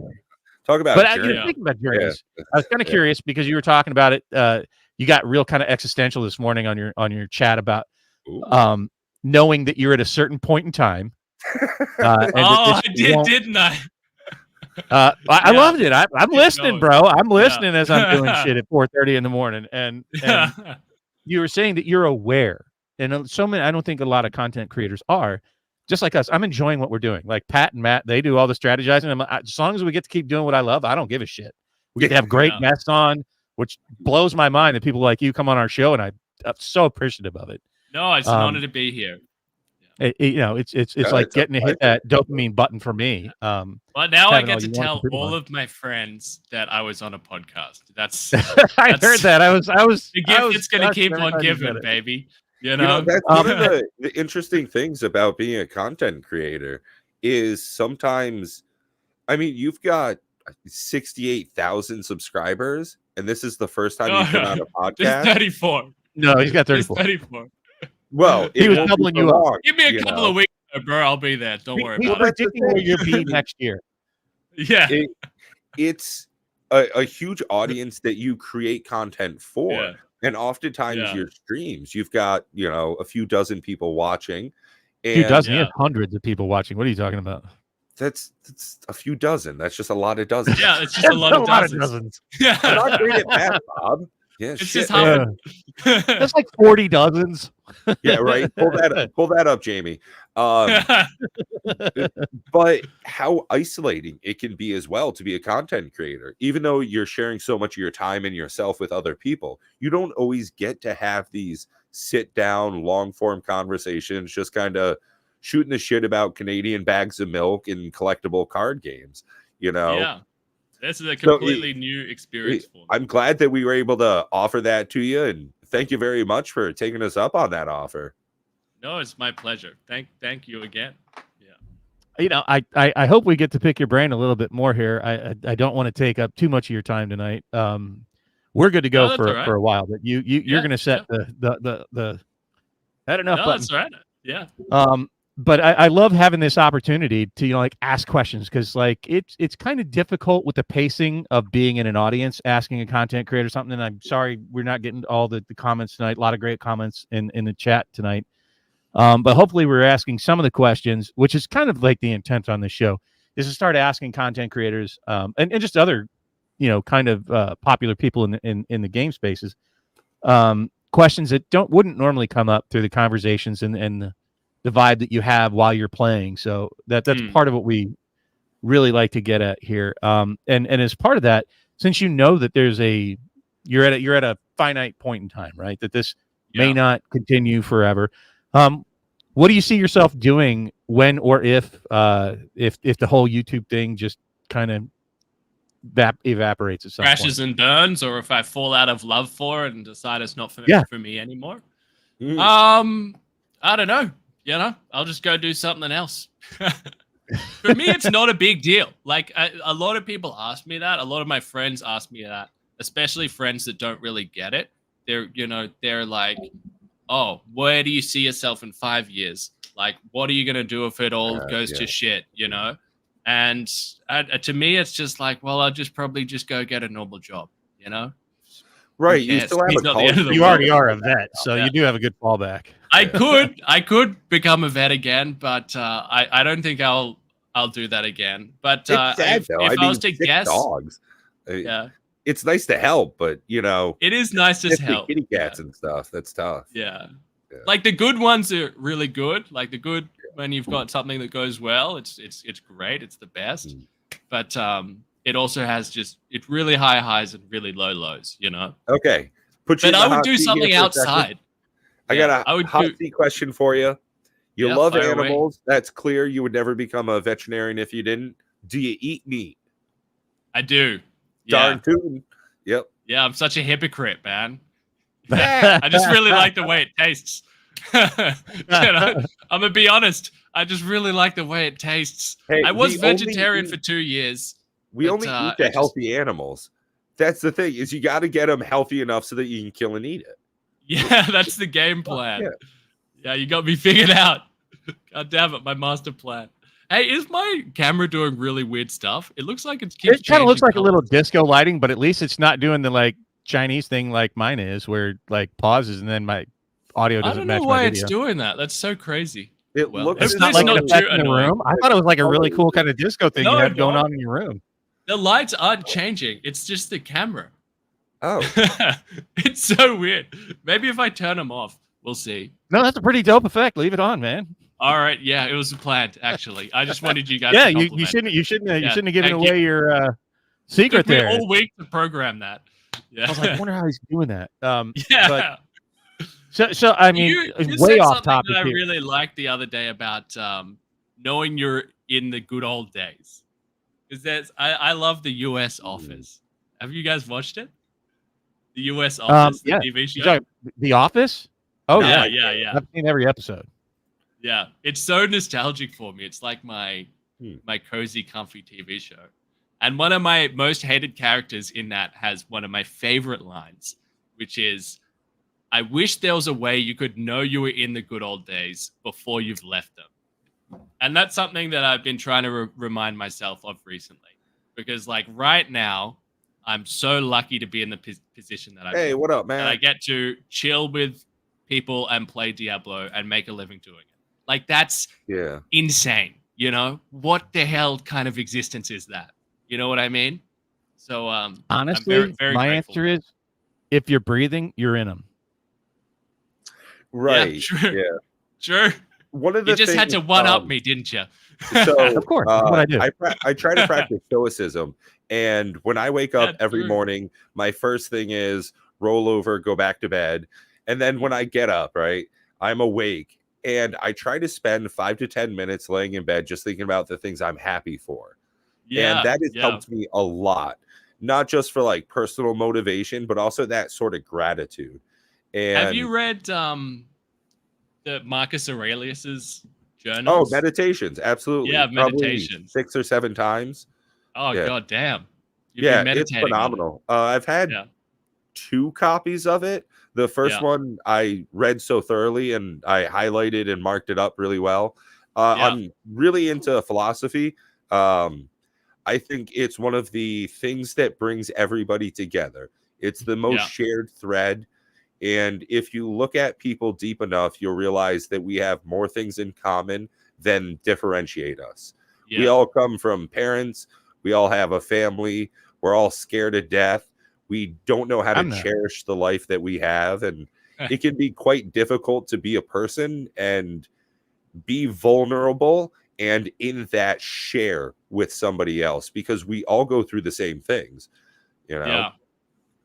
I think for Not sure really. there's a lot of shared insecurities that we might hide away, but it's actually, we're actually all a little bit socially anxious, you know? Oh, absolutely. Maybe Nobody not. wants to be kicked out of the tribe. Such an asshole. Yeah. Like I'm just not. I've gone. Maybe some of the jobs, like starting a lot of what set my life on a different path was working at a hospital when I was really young. Yeah. In the early '80s. Holy shit. Horrible, Mine's the horrible opposite. place to work. Yeah. I worked at a slaughterhouse when I was young, and that was definitely formative. Yeah, So- I bet. I got to watch a Yeah. bunch of, like, there's mostly old people. I grew up in a place called Boca Raton, and it was a bunch of old people that came to the hospital. It really didn't need to be there. It was Yeah. filled with, a lot of old and dying people that very regretful, and most of them, what they regretted in life, which I guess before they had a preconceived notion that you regret things that you do, and it really was more a regret of things that they didn't do, and I just kind of Yeah. set my mantra in life to not do that, to like carpe diem. Yeah. Just like Yeah. that's stuck with me as well my whole life. Yeah. But I don't know. I guess I'm broken socially. That first off, everybody's a human being, and Yes. I hate, because I've done a lot of public speaking with the whole concept that people try to tell you, oh, just imagine them naked or whatnot, and that never worked for me. What worked for me was like, they wouldn't want to be up here right now. Would they do Yeah. any better if they were in my spot? So I didn't feel as uncomfortable, speaking in front of hundreds of thousands of people. Well, Bob, And- I got to come clean. I've been imagining you naked this whole time. Yeah. Oh Both God, of you. nobody wants to see that. Not even me. I could take a shower with the lights off. Sorry. But No, you're right. Just it- that's I couldn't help myself. I had to. I'm not that I think that's a socially great awkward. line. If people don't like me, fuck them. I don't care. You know, Yeah, hey, I tune in need if you more of like. that in my Listen if life. you like. Yeah, I need more of that energy. And you know, there was actually, and I'm not a religious person, but I was watching this televangelist. Going to get all, I don't know what you want to call it, philosophical right now. Uh-oh. No, And I was love so it. Let it tired, rip, got man. off like a 12-hour, got off a 12-hour shift, came home, too lazy to change the channel. There's like some televangelist, Billy something or other. And he said something that resonated with me though. And it was late in my life after my second divorce.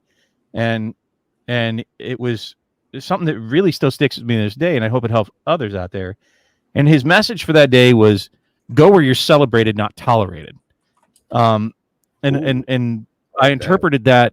I don't know. I started going through my phone immediately. And I was like, well, I'm always calling these people. Like I talk to these people all the time, but it's because I'm calling them. They don't call me back.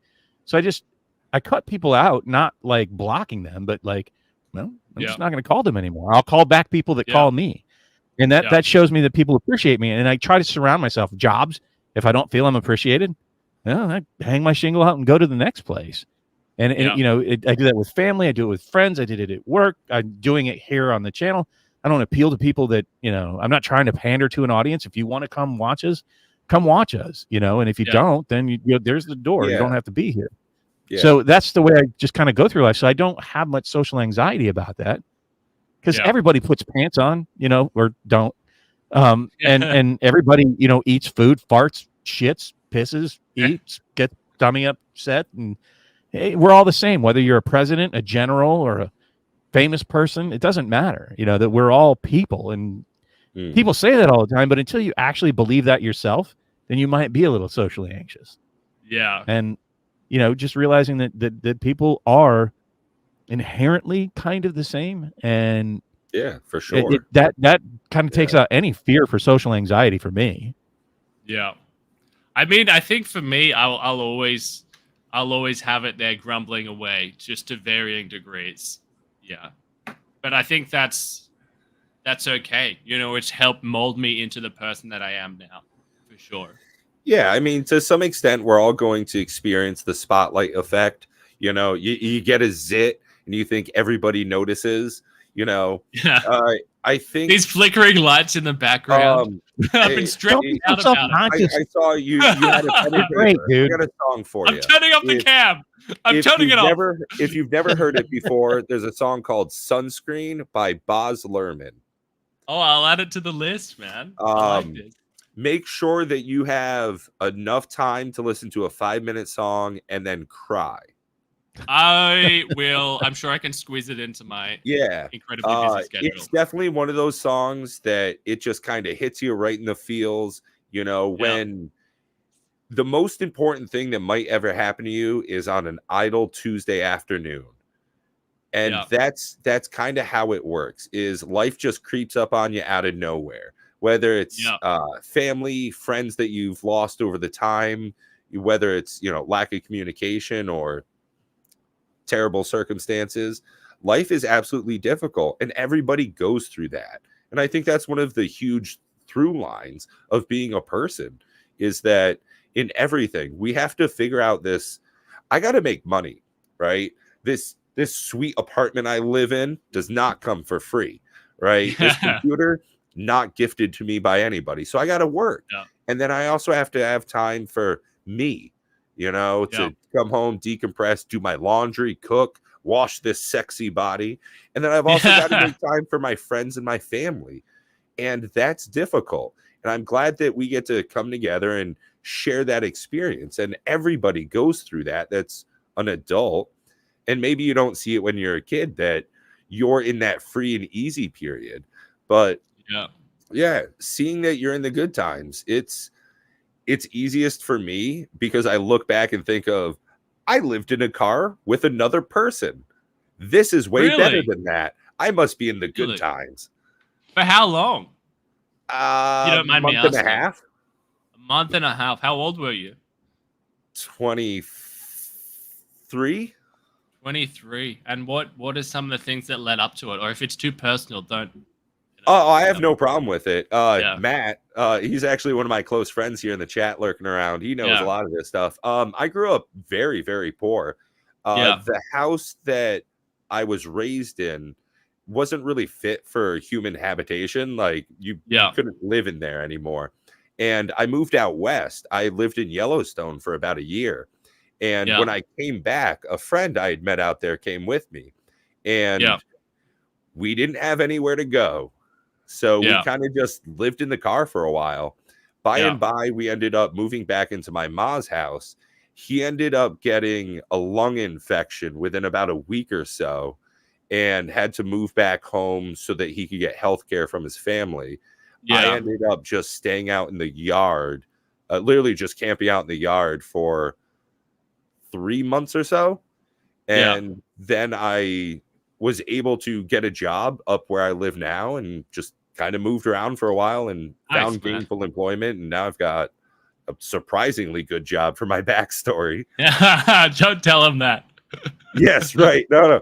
Suckers, they can't fire me. I'm union, baby. So what was the first job that you got that kind of got you out of that? And then what's the job you're in now? So honestly, one of the worst influence I had on me as a kid gave me an opportunity. He said, I've got a job for you working at a ski resort late at night cleaning floors. And I've got a boarding house that as long as you pay $100 a week, you can move away. You can start all over. And not really a great person, but he was always there for me. He was, a real homie. And we still talk to this day. We're actually recording tomorrow. And that was the big start. It got me up to Vermont, where I live now. And by, one of the people that worked at that ski resort cleaning, their son worked at the Department of Motor Vehicles. And he ended up getting me a temporary job, got my foot in the door. And now I work for the state government at the DMV. So I help people with, man. Licenses, registrations, and was recently on a modernization project for our entire registration system. So it's definitely been a long journey, and looking back has been one of the biggest helps for me to look forward, is seeing that, hey, started from a pretty bad spot and now I'm in a great spot. And if I keep working, I can be in an even better spot, but to try and be gracious along the way. For sure. Congrats, man. That's huge. No, thanks. Huge. I kind of want to loop this back a little bit because I got some questions I really want to ask you. Oh, we got a tie-in. I love it. You're good at this, guys. You guys are real good at this. I would say this is the best podcast that I've ever been on. Just putting it out there. Well, this is the only podcast you said you've ever been on. So. I don't need to know that. Also the worst. I don't need to know that. So, I'm curious because you're there, boots on the ground. How much are you aware of the whole Rip Curl controversy going on over there in nothing? Rip Curl, well, like the brand. That answers that. That's a big Australian brand, right? Yeah, Rip like Curl? the surf brand. I used to love Rip Curl as a kid. What's the goss? Tell me the scoop. I love drama. I'm like a little drama goblin. If I should even say anything, the whole. Bro, let it rip. You can't now. You've given me a teaser. Let it rip. Let it curl. Yeah, exactly. About them 86ing their spokes lady, the one that got her arm bit off by the shark. Oh shit! To put the transgender dude in there and as their wait, what does 86 mean? I need to Juju what that means. 86ing. Fired. Gone. Out of here. They whacked her. Yes. Wow. They fed her to the shark. It didn't finish the job. They fired her and put a transgender dude in. I thought you meant they literally killed her. No. And I was like, bro, we're in now, deep. That would be some news. Okay. So we're in deep waters right now. It's not as big a deal then, clearly. I haven't heard that. Yeah, I mean, I don't consume any information except for what's on my YouTube homepage. It's horrible. I can tell you all of this meaning Twitch drama that's going on, but I can't tell you what's happening in the real world. That's not on Twitch. That's not on like those. Anyway, so I was kind of curious with that. The second question I have for you, that was just a completely off topic one, but this is a little more on topic. And it seems that you have an affinity for Mr. Llama SC, and you said you watched our show. So I was curious about where you are of the Llama RPG, and do you have any intention of playing that when it comes out? Oh, well, I'll absolutely play it for sure. Yeah. I mean, I love Llama. He's the GOAT. I love Jabrunski, as I was talking about earlier. He's Kano. He walked, so I run. I love Kano. He's that man. He's a machine. I think Barricade is the best Diablo 2 streamer there is by a mile. It's not even close. Actually, you know what? I watch you more than any of the others. Oh, you're just saying I'm not that. joking. No, I'm not serious. I do. Oh, thank you. No, I got to finish my list, and I think Cooley makes unbelievable videos as well. And then also everyone else that I didn't mention. I feel like I just got to keep going, or else I'm just going to offend people. Yeah, right. I don't know. I mean, like I watch you a lot. Like, I seriously do. I like watching Mr. Llama a lot, but for some reason I stick with yours longer than his. His I'll like watch for an hour, make a couple of comments, just mute it in the background. But I keep on the whole time. Like, thank you for the watch time. Now, I'll be honest, because you're juju. You're on so long, I'll watch you for a few hours, go to bed, wake up, and you're still on. And I'm like, oh shit, you're still on. Look at that. That's great. But what I lack in consistency is I make up for with long. Dude, your stamina at playing is just mind-boggling. It's just mind-boggling as like a llama with like, oh, here's a stick. Let me go stick it in Diablo's eye. Speaking of that, Bob, to have such incredibly long duration streams, we've got a comment question here from Coach's Magic asking, what do you do to prepare for a 16 to 24 hour stream? That's do you a have great any question. Rituals? Do you go out for sushi the night before so you have all the protein built up? I make sure. Do you wear a diaper? Like, what's the secret? Well, I should wear a diaper. I think we could shave off at least 5 to 10 minutes from our speed running world records. But then you guys wouldn't get the chair cam when I go to the bathroom, which is really what 80 to 90% of people tune in for. So, alas, no diapers. But I do stock up the fridge with goblin juice, just energy drinks, which I know they're horrible for you, but, sue me. Everyone's got their vices. And I try and make sure I get a good sleep the night before. So, like, sometimes like my body clock is just so all over the shop. And I might be really excited for a stream, like a long stream, and then I can't sleep. And then I wake up and I just can't do it that day. Because, like, you can't go into it like only having a couple of hours sleep. But as far as rituals go, not really, man. Sometimes you want to hear something really embarrassing. Sometimes to get myself G'd up, I watch Might Guy motivational videos on YouTube. I don't know. Have you ever watched Naruto? Might Guy's like one of the top 3 characters. I know what you're talking about now. But they're like super cuts. Yeah. They're super cuts of Might Guy, like opening the 8 inner gates. That always gets me motivated. If you listen to that at the gym, you'll do yourself an injury. You'll be lifting 3 times your body weight. Yeah. Dude, I can't erase it out of my head and don't get that stupid song that you had going this morning. Or yesterday or whatever it was. But Johnny Bravo. Now I see you and I just cannot disassociate you with Johnny Bravo at this point. I mean, you do have some great hair. Yeah. Oh, this is my bed hair. Yeah. No, I mean I love the energy. I tell you the secret. If you just got to get a really shitty webcam and it smooths out all the imperfections. Really, I'm riddled with zits. I'm riddled with them. They're all over. But just shitty webcam. Just smooths them right over. Just get some foundation, a little bit of makeup for the stream. You'll be fine. Yeah. I'll also say this. Now that every time I play, and it's only when I'm playing Diablo, but I pick some shit item, it's no longer a shit item. It's gabagool. I cannot, like, even in my head, right? Like, and I'm alone and I'm not even saying it out loud. It's a fun word to say. It's like, oh, that's gabagool. I'm so sorry for that. You broke me. I'm sorry. I'm living in your head rent free. You might want to trademark that shit because it sticks. I just think it sounds funny, gabagool. So there you go. You gotta have T-shirts made up. Like you were talking about getting the mantle tat, but I mean, dude, gabagool's got to be like it's got to be up there. I'd buy a T-shirt. I'd need to screen share with you. You got to have like Oh, the I don't know how shittiest to do item that. and then gabagool that. At the I'll bottom buy of that your t-shirt. screen, just hit present, and it will come up with a Ooh. We'll little. teach you all kinds of tech Yeah. behind the scenes. Maybe like if anything 'Cause you want to know, we're tech people. I commissioned this artwork, and I just think it looks so sick, and I want to share it with you guys. Sure. Let me see if I can make this work. Yeah, if you Can pull you get it up on like a on browser tab? present? Yep. Then you got to select the item you want to present out of the list. Oh my god. He's doing it. We're gonna It's break happening. you, man. There it goes. Here's a world first, see folks, that? for all you. Can you see that? Yes, we can. Can you How see it? cool is that, right? I got this Fresh commission off this guy off Fiverr, and I had this idea of like the butcher just from Diablo 1, 3, and 4 Oh yeah.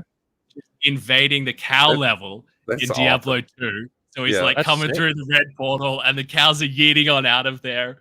Are you I gonna just make think this it's the into coolest thing like ever. stickers or something, or I'm or gonna an chuck it on a embroidered t-shirt, patch? and hopefully I Oh. don't get sued by Blizzard.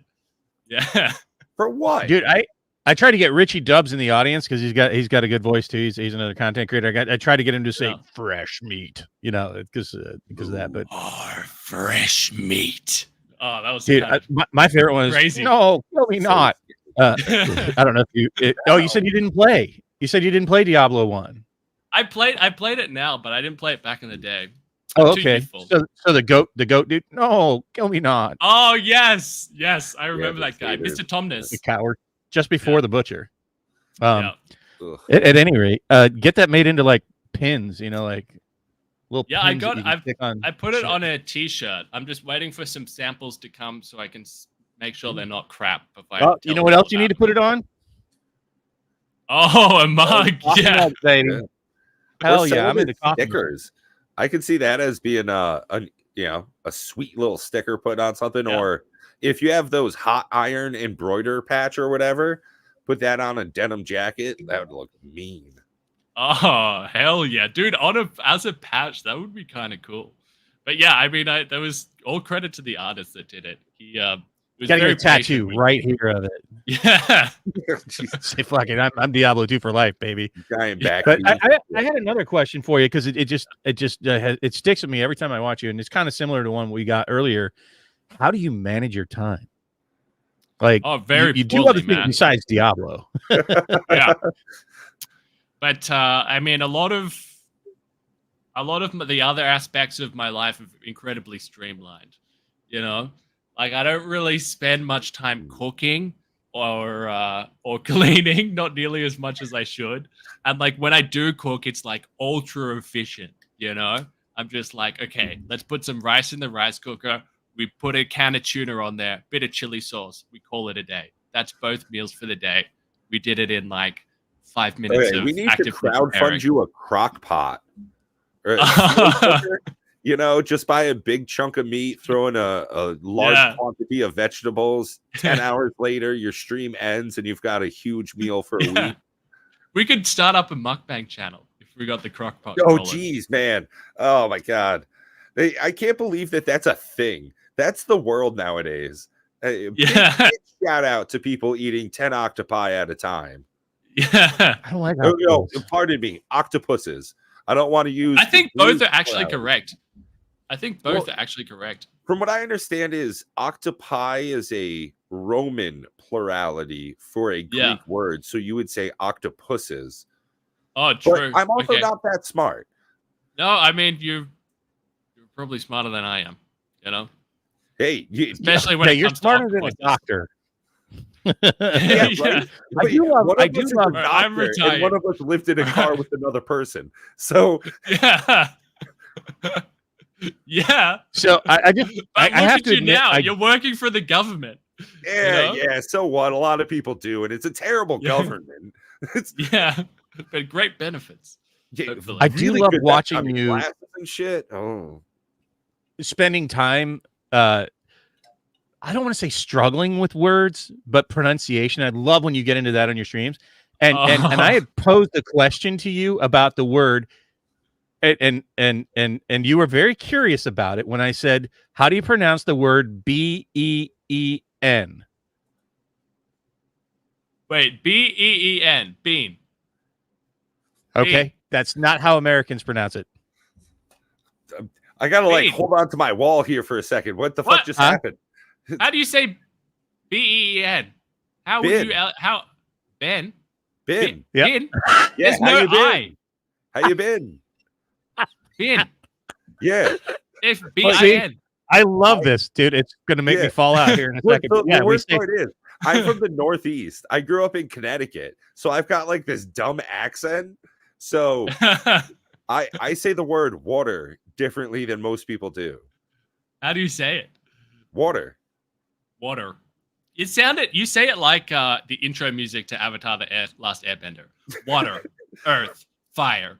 Long ago, the four nations lived in harmony. You guys know. Yeah, John. I love to tell you. I love the way you say brother. It's like so American when you say, yeah, brother. I copied that off Misha. Yeah. Yeah, you guys know Hello Misha, another really good Diablo content creator. Yeah. She says it, and I thought it sounded really funny, so I just go with how Macho Man Randy Savage says it, brother. I never watched wrestling. I wasn't allowed. I was robbed of my childhood. Overrated. Yeah. I wasn't trying to insult you with that, by the way, at all. Yeah, I enjoy. I couldn't care less, man. We're just. I enjoy it, but I don't know if you remember when I put it in chat to you, and you were like, "What? Is there any other way to say bean than bean?" Yeah, I mean, it still blows my mind. You know, it still blows my mind. I get a lot of shit for how I say Beverun. I get a lot of shit. How is anybody supposed to say it? They don't have phonetic spellings on the damn runes. Yeah. Also, it doesn't matter. Yeah. No. Like, the only one that gets under my skin is when people say niche. That's the only one that annoys me.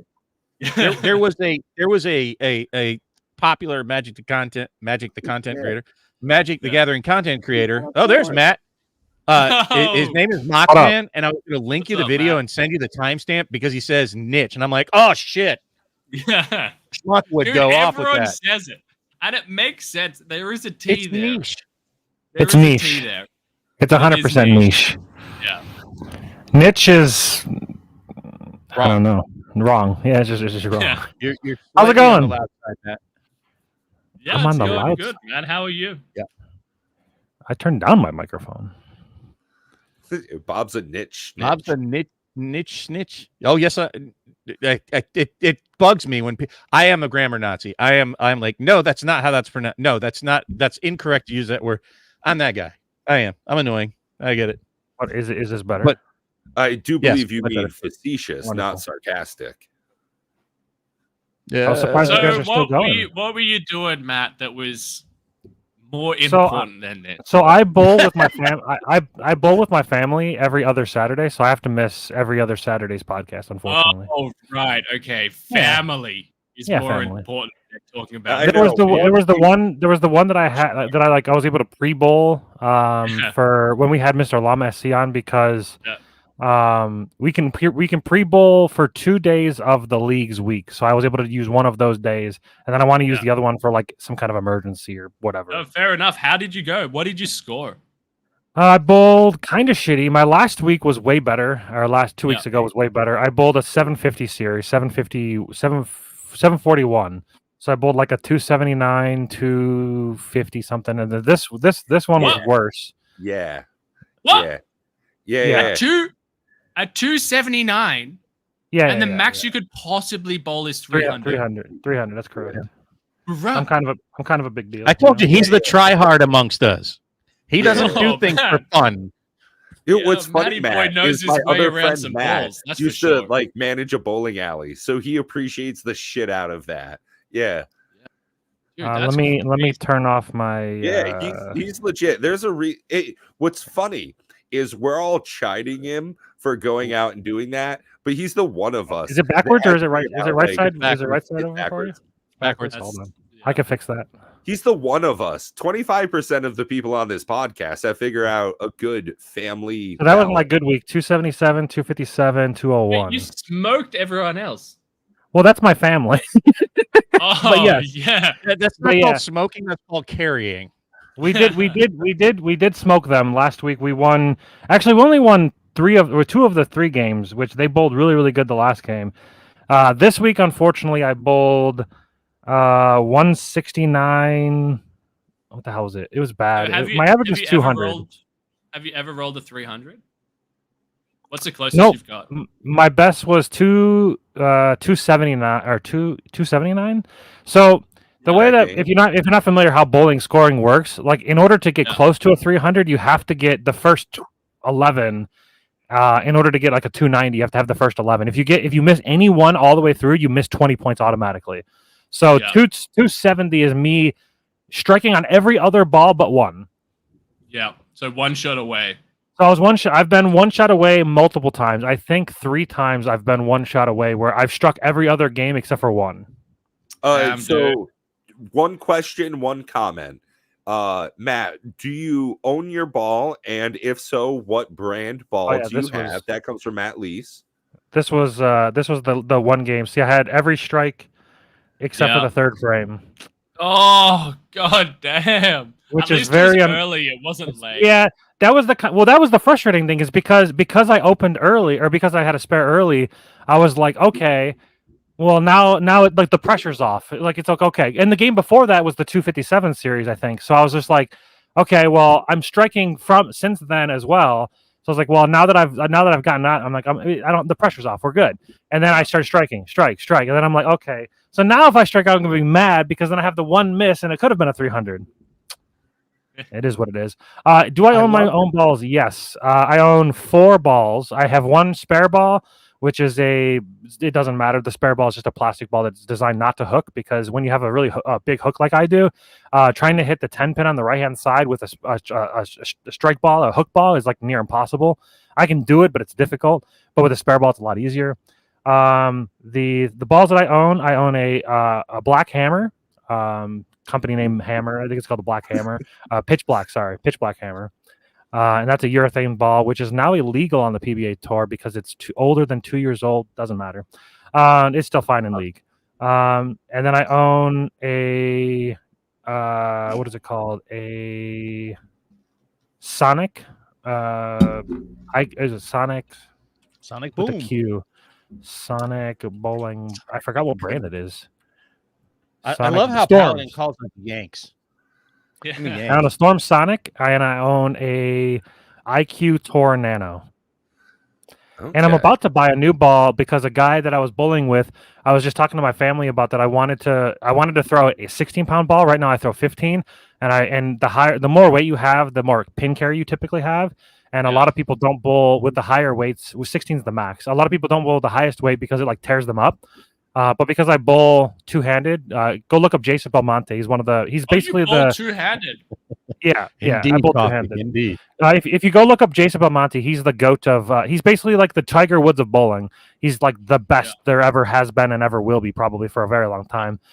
He's young and has the most major titles in history. He has the most normal titles in history. He's just the best. Most MVPs every year, or most MVP. But anyways, look at how he bowls. That's basically how I bowl. I learned from him because I can't bowl the traditional. I can throw a straight ball really fast, but I can't. I don't know how to hook it. Like I just don't know how to do it. I'm sure if I practiced and really tried, I could learn. But I tried for a little bit and didn't know how to do it. I ended up watching on YouTube. We have Sweet Phil on here. I think he bowls. He's a bowler, I think. Yeah, have you guys heard of Sweet Phil? Surely. I have not. You've heard of me. I know who Sweet Phil is, but I personally, honestly, I'm much happier having you on. I like. You're saying that right now. No, I'm not. He was super excited to have you on. I just want to go ahead and call Prime 406 a goddamn liar. You have never bowled the perfect game. I don't believe you. You're a terrible person. My average right now is 200. I hope you've been well. But Matt, were you watching from the lane? Did you happen to catch that Schmuck said when we started talking about board games? Did you hear what his number one board game was? I was not watching from the lanes. I came home. Wingspan. Do you know Wingspan? Oh, okay. You mentioned Gloomhaven first. He's a big Oh Gloomhaven yeah, I guy. love Gloomhaven. I'm a big Gloomhaven man. Matt's I've played all of Gloomhaven. I've played Forgotten Circles. I've played one scenario from Jaws of the Lion because we just kind of stopped. But we mean to go back. And then right now we're playing through Frosthaven. We're about Nice. I think we're about 30 to 40 scenarios in. We're looking What class midway, are you I right think. now? Huh? What was your starting class, and what class are you right now? I've retired 4 characters so far. The first character was the Banner Spear. That was a fun class. I liked that. Then I played the. I guess I should probably be using the terms that I don't even know the people don't like spoilers in Frosthaven, so I should be using the code names for them. I don't fucking know. It's okay. You don't have to spoil it. The Banner Spear. I love Mind Frosthaven Thief. spoilers, I guess. Yeah. You love what? Mind Thief, the little rat Mind guy. Thief? Yeah. That's from Gloomhaven, You know, the right? one that plays the augments? Yeah. Yeah, from Gloomhaven. I feel like he's so buff. He's my favorite by far. Oh god, if I had to pick my favorite, I think it's the Quartermaster. It's from Gloomhaven, the one where you like mess with you can get back your small items and you can like you're basically just a support for all your friends. You can like recover a bunch of cards a lot. You can abuse your stamina potion a billion times. Yeah. It's super fun. It's just because it feels so busted, I think. This is why I feel Yeah. But that's from Gloomhaven. From Frosthaven, I think the Frozen Fist was super strong. It was just that because it only has 8 cards in its hand size, it felt almost too streamlined. Yeah. Like if you get at a certain point, like I got to level 9, and it just felt you're just doing the same thing over and over and over again. Right now I'm playing the drill. Formula. Have you played the drill yet? Or do you know what the drill is? No, I haven't played Frosthaven. I've only played Gloomhaven. Okay. So you don't know you don't know what I'm talking about. I know, I'm a filthy casual, it seems. Well, I mean Frosthaven took like Regular a year and a half over past here. its what was it? A year and a half past its Kickstarter date is when it finally released, or almost 2 years, something like that. It took forever. I'm just waiting for my older brother to buy it. So he buys all the board games. If it makes you feel better, my favorite board game of all time, Risk. Oh, true. It's a good one. It's a good classic. I was so into Risk when I was young. Me and 3 or 4 other friends would make custom maps, and we would play each other on our little continents and ring worlds and all sorts of wild shit we came up with. I owned one of the ultimate versions of Risk. It was like a hardwood version of it. Man, that was my jam. If you like Australia forever. If you like Risk, you might want to try Axis and Allies. It's like Risk on steroids. When I was young, I played that, and it was so daunting. There was so much going on, and I think that's a great point, Bob. I think that as I'm an adult now, and I've been, bred on so many of these other games, Axis and Allies might be a great turning point now. Going back, looking for some more complexity. A Bob story. When I was in Okinawa, oftentimes, typhoons roll through there.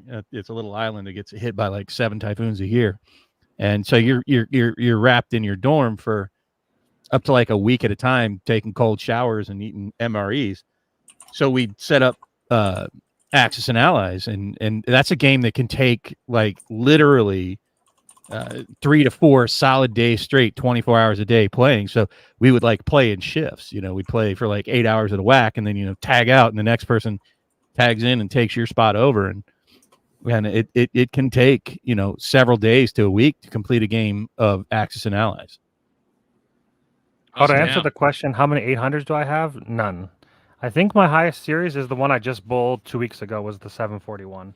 I'm not 100% sure on that. I've had many series over 700, but as you saw in that one game where I bowled the 270, 250, by the 3rd game, I'm not in shape. All right, I really should. If I was in shape, I bet you my game would be way better.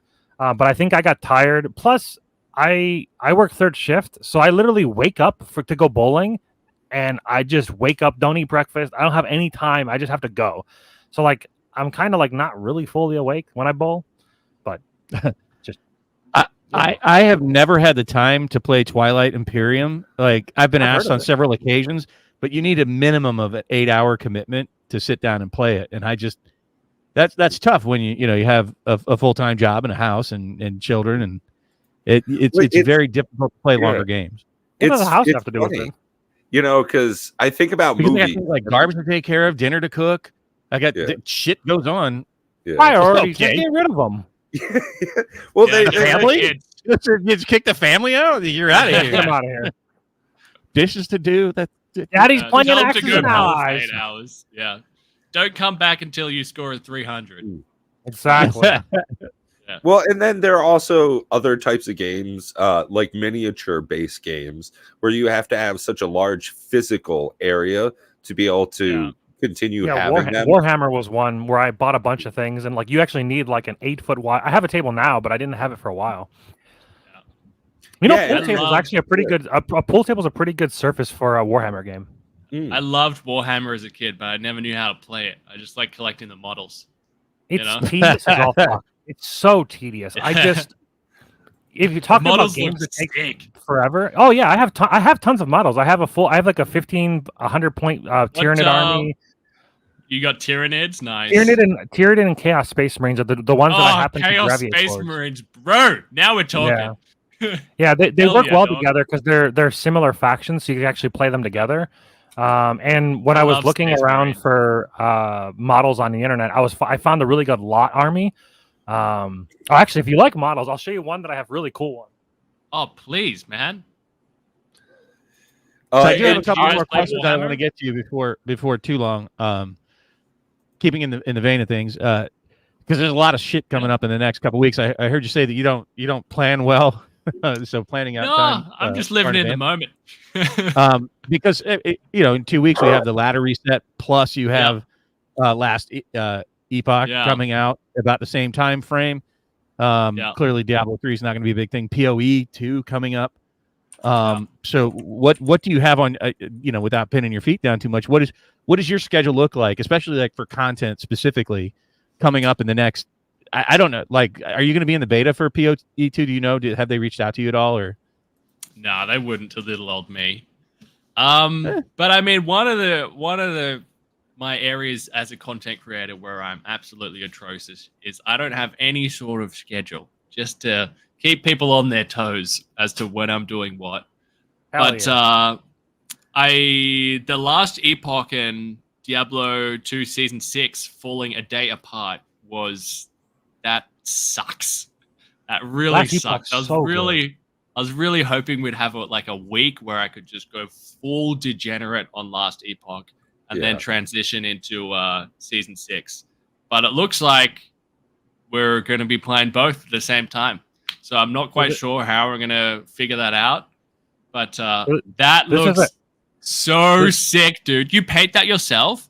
So this is a hell brute that I painted myself. Yeah, I painted this. Nice, man. I love the freaking gold, the gold trimming. Oh, that's so sick. I should have got my... I still have just the right amount of washout too. Yeah. Well, yeah, because Chaos Space Marines and because the Tyranid, they're supposed to be battle worn. I went heavy on the wash because I wanted it to look dirty and grimy. Yeah. Now this is something. Yeah. This is something that I bought off eBay. So this is somebody somebody else painted. But I paid like $27 for this. But like this right here, this is a fully painted. It's really not giving it justice. It's a fully painted dragon. It's got like a crazy base on it as well, snow base. Yeah, that frosting on the base is sick. I wonder how they did that. I really need snow effect. I need more lighting. More light.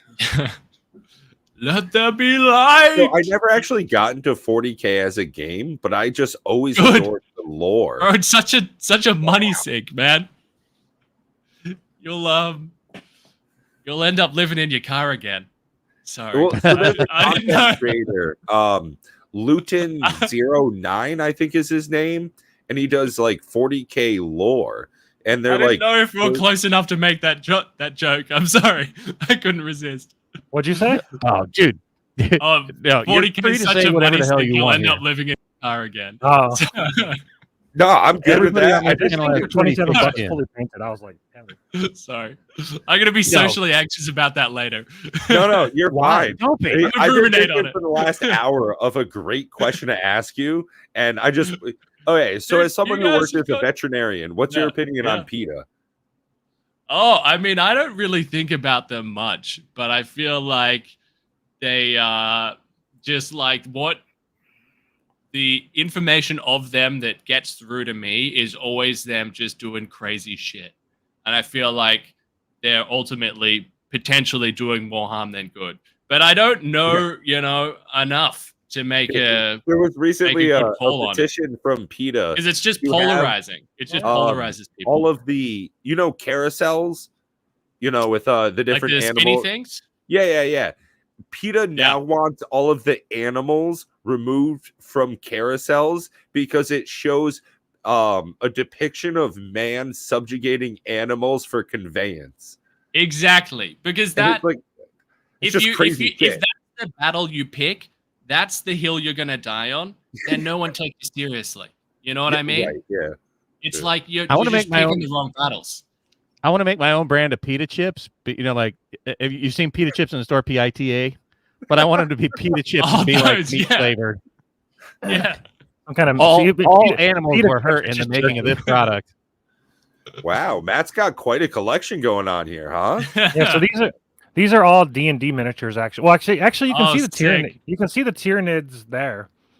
Yeah, I have a bunch of the. I got a lock. What are they called? I forgot what they're called. Yeah, those are all Tyranids, and then I've got more. You can see here magic box sets back there. Nice. So you can see here. There's a tank, which is a Space Marine tank. There's 2 tanks, and one. I started painting that, but that one's shit, so I don't want to show it. And then there's like these bigger Tyranid dudes there, and then there's a tank here that I bought painted. Then there's another bigger thing here. I've got all kinds of. I kind of went deep in buying miniatures because I wanted to play the game. But it's just, it takes 3 hours roughly to play like a 15-point army game, and it's kind of boring because everybody's turn takes a long time. It's like worse than Magic, really. Yeah. Like think of everybody. Think of like I should show you guys my latest players, mini. Everybody playing blue red and taking forever and getting out like rulers and protractors and it's. I think it would be more fun if I played with more people that actually knew what they were doing. But like the games that I played, we're sitting there like referencing the rules and we're like constantly looking up stuff and like googling things and like it wasn't streamlined. Yeah. No, it's never fun when you're playing a game and it's like you make your move and then you just like wait for 10 minutes while like it comes back to you.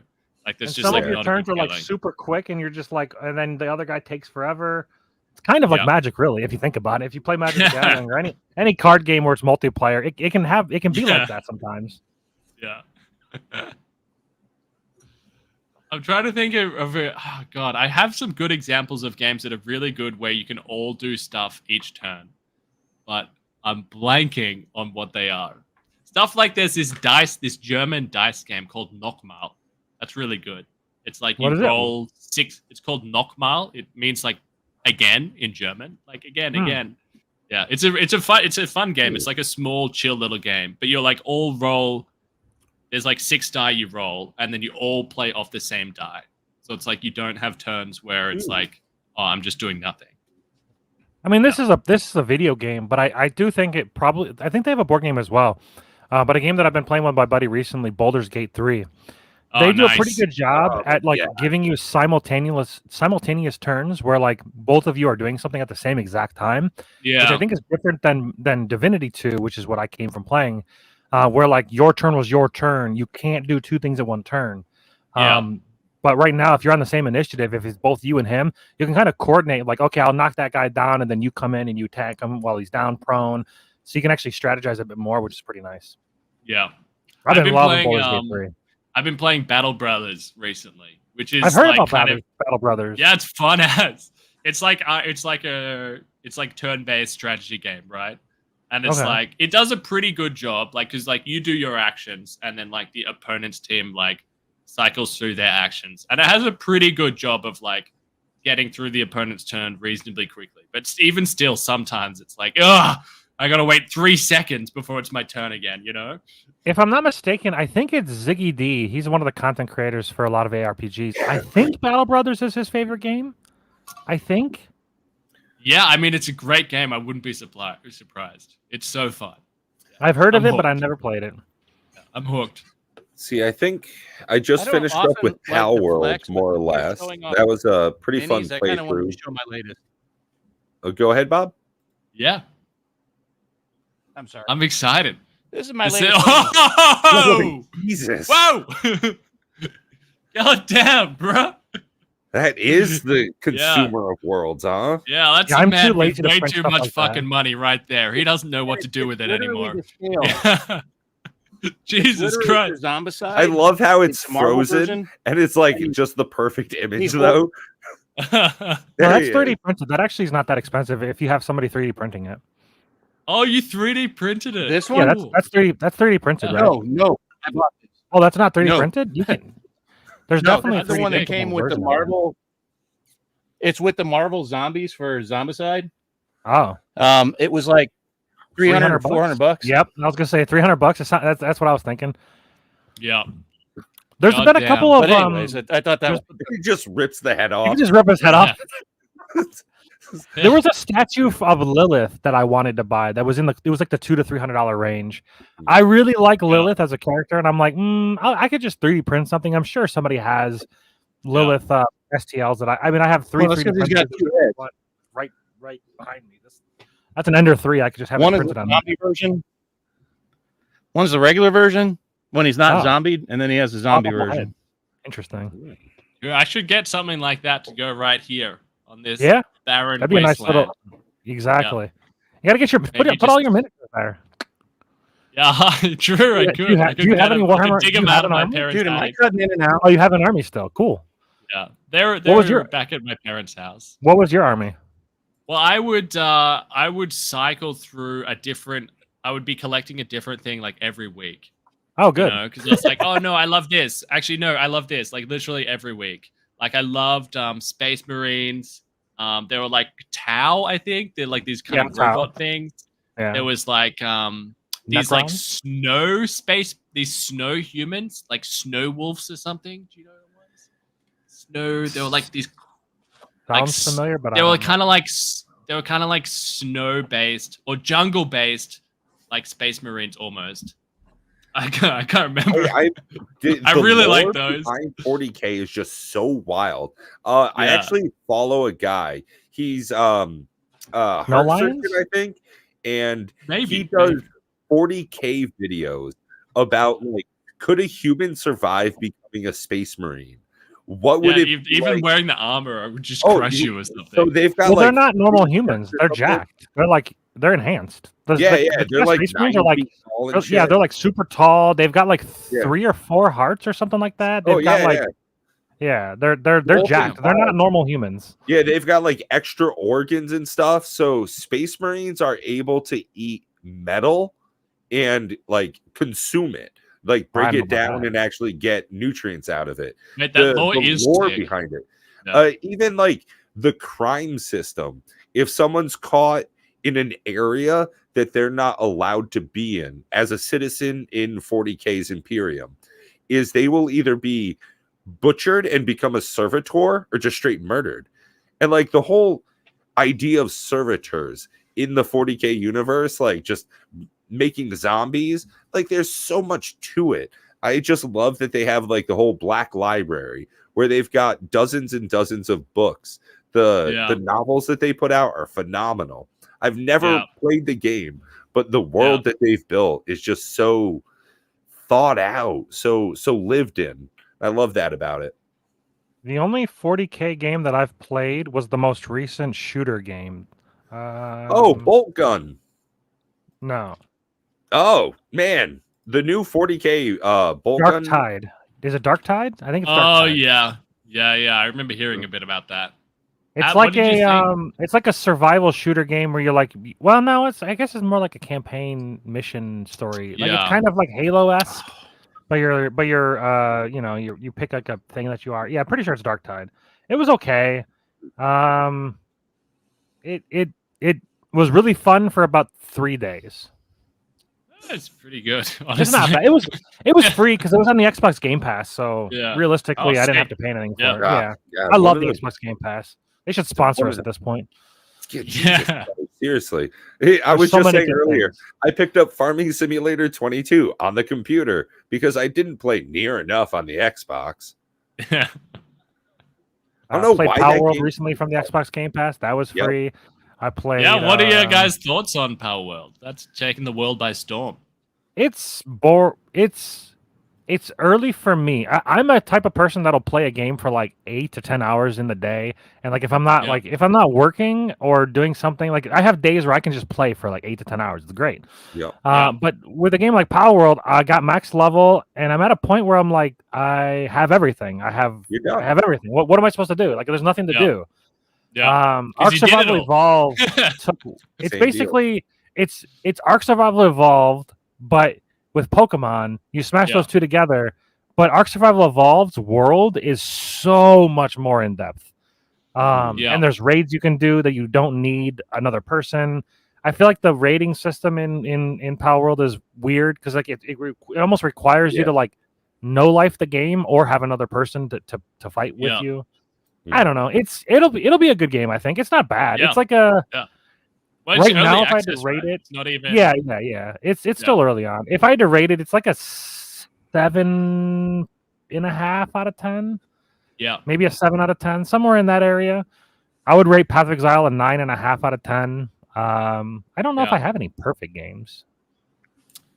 There's always something wrong with the game for me, so I'm just a picky asshole. I can't think of a perfect game either. Yeah, exactly. Like Baldur's Gate 3, it's a 9.5 out of 10. It's a damn good game. Yeah, it's just there are some things. 9.5. Slay the Spire. I have played Slay the Spire. I would say that's more like a. Again, it's like a 7.5 to 8 out of 10 for me because it doesn't have enough playability That's for right me. where I'd put it. I can't sink 1,000 hours into it. Oh, I want more. You're right. I do want more. I can't. Like Baldur's Gate 3, I can foresee sinking at least 300 to 400 to 500 hours into it, just because you can play through it so many different times. The playthrough is so different, picking different characters. Like you're going to experience the playthrough will never really be the same. I'm already playing through it a second time, and the playthrough is totally different. Yeah. God of War 3, that's another 9.5 for me as well. I have not played. I've played the first. I think either the first or the second God of War. I'm late to the God of War series. I played one of them on the PS4. Yeah. D2 I'd give a solid 6. So easy 6. It's pretty fair.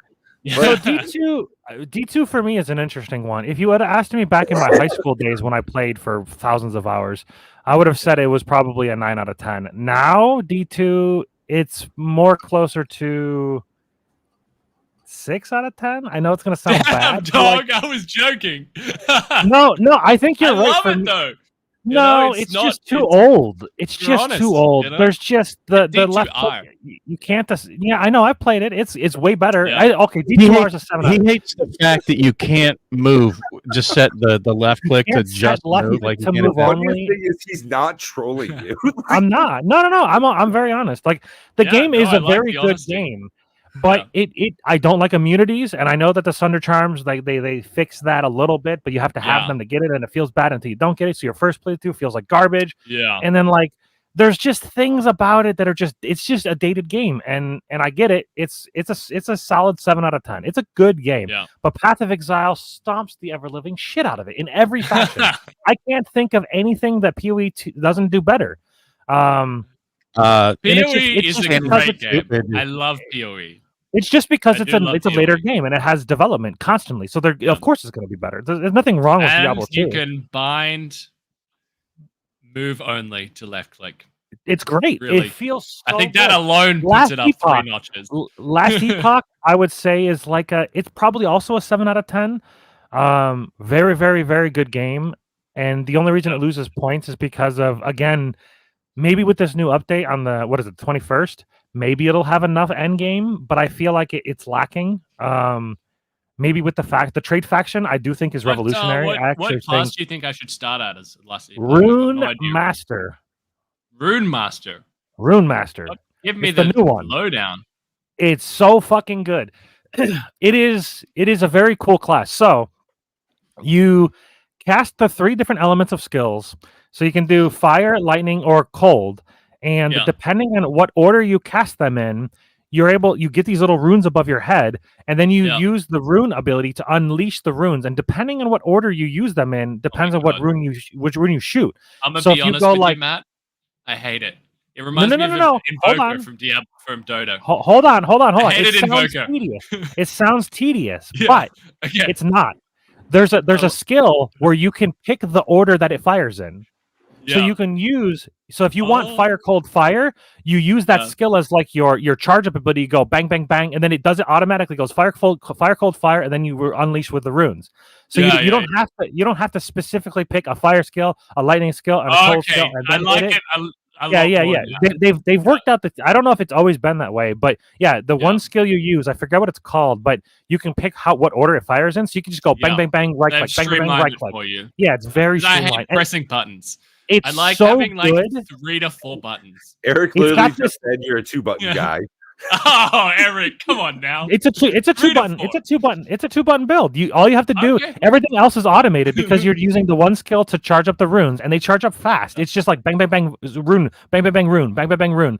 And they have the skill, I think it's called, I don't remember what it's called. It's like this lightning orb that circles around you, kind of like the D4 lightning orbs, and they fucking clap.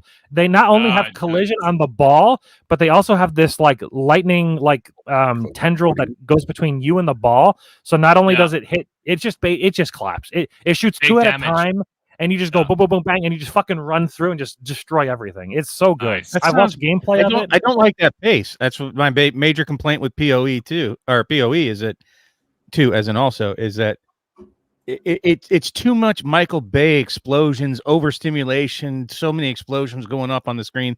I'm just like, that's just too much, and that sounds very finicky like that, where it's like every half second you must have some dopamine hit, or the game is not fun for like these modern. What else you playing video games for? You need the dopamine. Get into my veins. Come on. Inject it. Well, sometimes you just want to kill. Like in open world games, there's that 30-second rule. If you go 30 seconds in an open world game without something occurring, whether it's a resource, a side quest, a gather point, something of that nature, if you go more than 30 seconds, and The Witcher 3 is pretty much like the standard for it, is if you go half of a minute and you don't experience something, you're not entertained, you're not enthralled. And that's why Starfield felt so dead, is because the average is like 2.5 minutes. If you got to go 2.5 minutes before you see a thing, then you're not really enthralled. Well, I mean, there's a difference between a desert and I struggle to go 2.5 minutes at the best of times. Right. Well, I was actually just going to reference that. It's like sex. I don't understand these guys that are just pump chump 30 seconds in and you're done. It's like, dude, I want that shit to last for hours. I don't want to. Well, 2.5 minutes. There's a difference between want and ability to do so. There is a difference there. I'm sure guys want to have sex for longer than 30 seconds, and then I'm sure that you just can't do it. But anyway, I brought us here. That one's on me. I brought us down. Schmuck, you'll probably appreciate this more than any other guy. I found my first mirror this league in Path of Exile. Dude, and not only did I find my first mirror, I found 2. Oh, damn! You mirrored the mirror, cool. Baby. I've been playing for 10,000 plus hours. Were you juicing the maps with like the forest thing? Yeah. So the first mirror was from Juiced Maps. The second mirror was from the Feared. Oh, true. That's fucking insane. That's wild. Yeah, just from the mirror. So from what I understand, apparently that's like finding 2 Tyrell's mites, basically. Yeah, it's fucking. It's like I played this game for over 10,000 hours, and I've never found the mirror except for this league. Yeah, it's what pretty baller. Are you trading it? Are you using it on anything? Are you mirroring something? Do you know who Belton is? I'm sure you've heard the name. No, I don't. Okay, I don't know how much you play. I know like Zizaran, and I know like Zizaran's cool dude.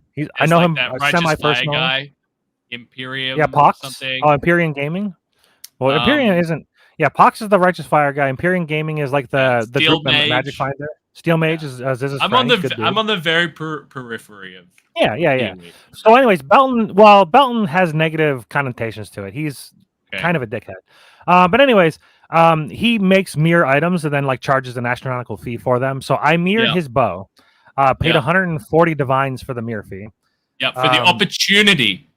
Yeah, just for the option. And some other content creators, they just let you mirror their shit for free, and they accept tips. He charges an exorbitant amount. But anyways, but surely if you're a content creator, it's just like it's better for your image if you do it for free. People give them shit for free to make the item. They give them currency so that they can make the mirrored item, so that they can get the mirrored item. One of the difficulties it's a collaborative thing. Like it should be free.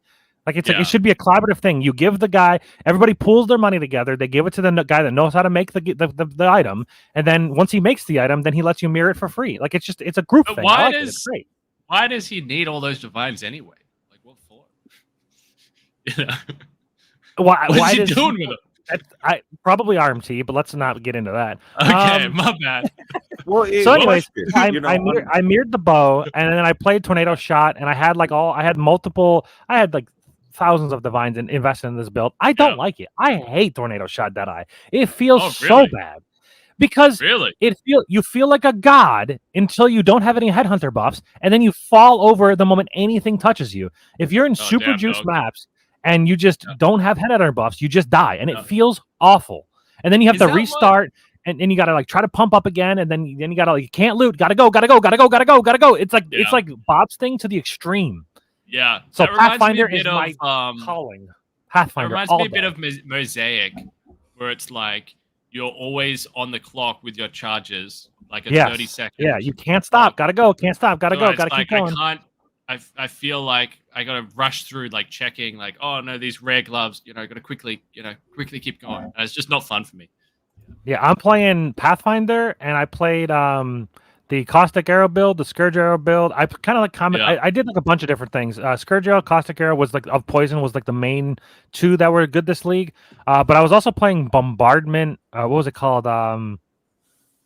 It was a Bombardment skill with totems, and that was really, really good on a low budget. Once I got my Mage Blood, once I got my Mirror Bow, I was clapping no problem. I have 2 mirrors right now that I haven't used because I sold that bow.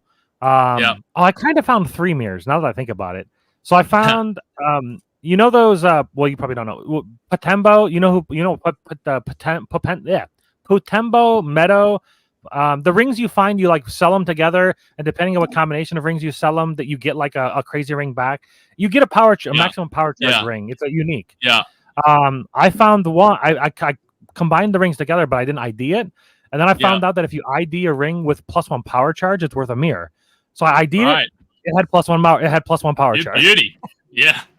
The problem is the high end is well over a mirror, and the low end is 1 divine. So like it's a very big. It was like super risky to identify it. But I'm like, I'm so rich. But you gotta roll the dice, baby. You can't. How could you resist? You gotta roll it. Give me the dopamine. Oh yeah, hit me, and I'm like, fucking let's go, another mirror. You can sell it for a safe, unidentified, like I've got maybe a weird question for you, Matt. I know you're fire away. I know. Is your name Matt too? Oh no, Matt. Excuse me. Yeah. So I recently got a Quest 3, and I've been doing a lot of VR lately, right? And I know you're huge into Dance Dance Revolution, as you can see by the pad behind you. Do you think that there would ever be a VR crossover with DDR? There is. It's called Beat Saber. Fuck you. Come on. You're not using your feet. You're using your hands. Yeah. Do you think that they'd have some sort of like... No, because you'd have to stare down at your feet while you're playing. That doesn't make any sense. Did you guys see that clip of the girl who was playing two games of Elden Ring at once? One she was playing with controller, one she was playing on DDR, and she was fighting Melina. Oh no! Twice at the same time. Have you guys seen that? No, that sounds cool. I can't remember her name, but if you chuck it in the YouTube search bar, it'll pop off. It's insane. It's insane. It's so impressive. All the dopamine, double the dopamine. That's just ridiculous. I just don't know where that comes from. Incredible like that. I've seen some games where people use like a Guitar Hero plastic guitar to beat games. Look at how dusty my controller is. You can see how often I use my controller. It literally just sits here collecting dust. I haven't used this thing in months.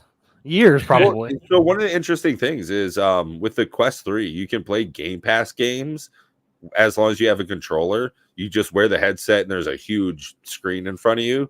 So that's pretty much the one reason I've been using my Xbox controller lately. But with Game Pass on the PC, it's just one of the best buys in gaming monthly. I mean, next to Crunchyroll, because I watch so much anime, it's one of my favorite monthly occurrences. Yeah. I've never had an Xbox. I've always had from PlayStation 3. I've always don't need it. Computer all day. The PlayStation Plus, like, I feel like back in the day it was good, like, because it gives you a couple of monthly games, and they used to be good, but like I feel like recently they've just sucked. Just not interested in them whatsoever. But maybe that's just my Does PlayStation I think you're pretty much right. Like the Xbox? It's got like a tiered system of PlayStation Plus where you get like a couple of monthly games. Usually it's basically just one of note, and then just like 3 other tiny games. And then if you go up a tier, then it's got like a catalog of games that you can play for free. So kind of an Xbox Game Pass situation. It's not as good as Game Pass though. It's like they're more skimpy with it for sure. So if you don't mind, there's a few more questions I'd still like to ask. Number one, when are we going to see the redemption with Mish? Yeah, the no heals. I don't know, man. We've got to book it in. I wanted to give it a little bit more time between the first try and the second try, just because I'm always cognizant of people getting like a little bit burnt out on things. Like, I have a lot of fun during those no healing runs, but I can imagine as a viewer, it could be like tedious viewing because we're just going so slowly. But every time that I say that, then heaps of people are like, no, we love it. So maybe that's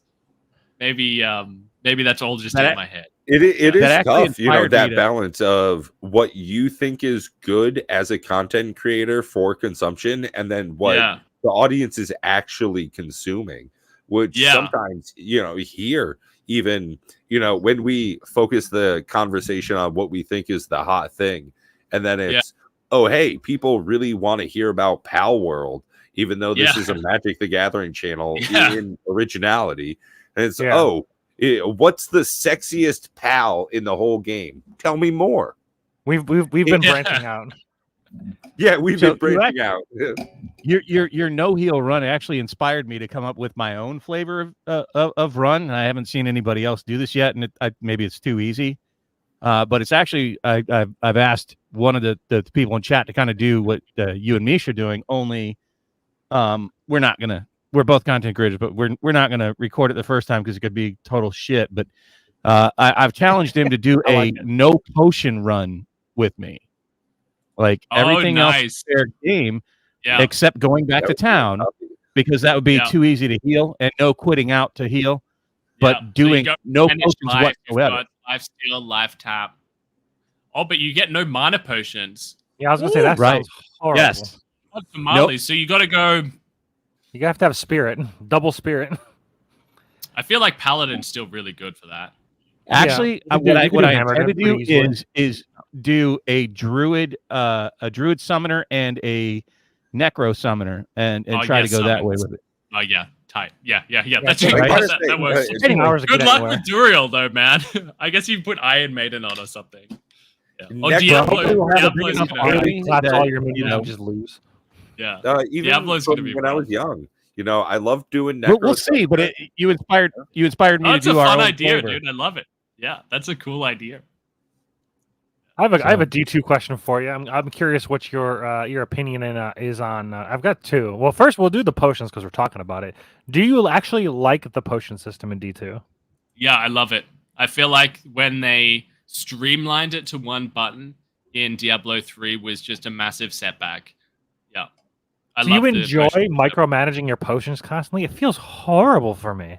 Like constantly having to open up the inventory, put all the potions in, open up the inventory, put all the potions in. All your entire inventory is full of potions. I don't know. It just feels. I like it, but I'm also cognizant of the fact that sometimes I like things just because I'm used to them and I grew up with them. Yeah. So I'm like nostalgically attached to them. Like if if in a new game they came out with something that was, really cumbersome like that, then I might like it less. But personally, I like it. And when they stepped away from it, it felt like a step back. I think they stepped too far away. I think in Path of Exile, their potion system is more of what I would like, but then they added to where you can fully automate it, and then it's like almost maybe a step too far. I love it. Yeah. But I also can agree that like some management of flasks, there's skill to that, and utilizing that skill, I feel like is a missed point in PoE right now, where the flasks used to be tedious, where you'd be like 1 2 3 4, 1 2 3 4, 1 2 3 4, 1 2 3 4, just constantly pressing your flasks. Which is I would piano flask in PoE. That's all I would do. It was horrible. Like this. But once you fully automate it, then you're just never touching them. So then it's like it is also like you're saying, like it's almost like too far. A little bit. But I think like even in PoE, I mean I'm not a pro at PoE and not even close. But like even if it is fully automated, the decision making is around like what flask you put in and like what buffs you put on them. There's a lot of depth in building with flasks. Flasks are like especially with Pathfinder, like your flask decision, every mod matters, every flask you choose matters. I always get roasted on stream for my flasks whenever I'm playing PoE. Everyone always roasts me for my 4 healing flasks. I was kind of shepherding Bob into playing. I was shepherding Bob into playing and like trying to impart some of the knowledge I have, so when he plays, it makes his playthrough easier. And he wasn't. I was watching him play, and I was trying to like. I just wanted to observe. I'm like, let me watch you play, and I can give you tips on like what you're doing. And then he was just like, I'm constantly out of mana, and I'm like, you need to hit your mana flask. And he's like, I just hit it. And I'm like, well, you got to hit it again. Every 4 seconds, hit that mana flask. Every 4 seconds, hit that mana flask. I'm like, it sucks, but. And then also I was just like, okay, you need a jade flask, you need a quicksilver, and you need a granite, and you need to hit those every 5 to 10 seconds. Yeah. And it gets to a point where he's more of a laid back, just wants to chill and play. I think it's a lot of work. Constantly pressing the buttons all the time. Yeah. It is more than well, and to speak to that, like I was saying earlier, that's why a Necro Summoner is probably one of my favorite builds, is because of how non-interactive a lot of the game is. I can have an anime or a TV show on Netflix going on another screen, and I can just kind of click around a little bit, and it feels like I'm playing the game, but I'm not really. And the horde just you're playing enough. Right. Yeah. And I think that's one of the really interesting things about D2 is how there are different play experiences as you go through the game. How dedicated to it you want to be. And especially in a lot of different games, that's a huge thing. In Minecraft, there are a lot of different ways to interact with a game. You choose how you want to play it. And with Diablo 2, I'm glad that they have that as well there. And I think that's one of the long-term reasons why you can come back to it, is a well thought out end game. And you have that early entry experience as well. So you can get to Diablo, you can finish Lord of Destruction, you can have your great time, but you can also spend another 1,000 hours playing the game as well. Yeah. Well, I'm knackered, dudes. I gotta eat some food. Yeah, we've been going on. Thank you guys so much for having me. I could keep talking all day. Food. Yeah, I know it's Matt's fault. I'm sitting here eating my eggs. He's planted that seed of hunger in my stomach. So thank you so much for sharing your time with us in the audience tonight. And thank you so much for all the people in the audience, especially the folks that have jumped over from your devout followers, which I'm very happy to see a lot of them here. Yeah, tonight. My loyal subjects. That's what I call them. I think about them. I'm glad I was able to make it. I refrained so much from putting you on the spot tonight, but I would very much love to have you back sometime as a guest. I hope you keep that door open with us. We'd love to see you back here again. Yeah, been an absolute it was pleasure. lovely being here. Yeah, you guys made me feel very comfortable. I love the vibe that you've got going on over here. Oh, and you clearly, really enjoy what you're doing, and I think that shines through. Oh, dude, well, you've been the star of the show here, and I'm sorry that we've talked so much because I would love to have heard from you more. But absolutely been a pleasure having you tonight. Yeah, well, thank you guys. They'd watch part 2. So there we go. There we go. The people have Maybe- spoken. Ooh, what we should do is after we get done playing degenerately playing last Epoch and what was the other one? Season No, I think we ought to 6. get together and play Llama Yeah. RPG Wait, when it are comes you out. playing, you're talking about looking season forward to 6 that, man. D2R? D2R season 6? Yeah. Yeah. What are they doing? The TLDR. Season 6 out of 10. Am I right? I still can't believe that, Matt. Listen, I'm picky. The graphics, it's just clunky. Is it? Can you not think of? Can you not agree that if you go from playing even I know these people are going to be mad at this, even Diablo 4, Diablo 3, Last Epoch, Path of Exile, will you not agree that the game feels significantly more clunky than any of those? No. Yeah. It feels so bad. It's so slow. It's so 3 and 4 feel much more clunky. For me, Diablo 2 feels really crisp. It feels really responsive. You know, the animations are so clean to me in Diablo 2. The body blocking. Obviously, I'm a little bit biased. Sure, yeah. People like you and Mr. Llama, you guys are like so devoted to the and don't get me wrong, I've played thousands of hours of Diablo 2. I grew up playing this game. I do like Diablo 2. I just think that I've outgrown it. Maybe I still go back and play it. Like I played in season, I think 3 or 4. Yeah.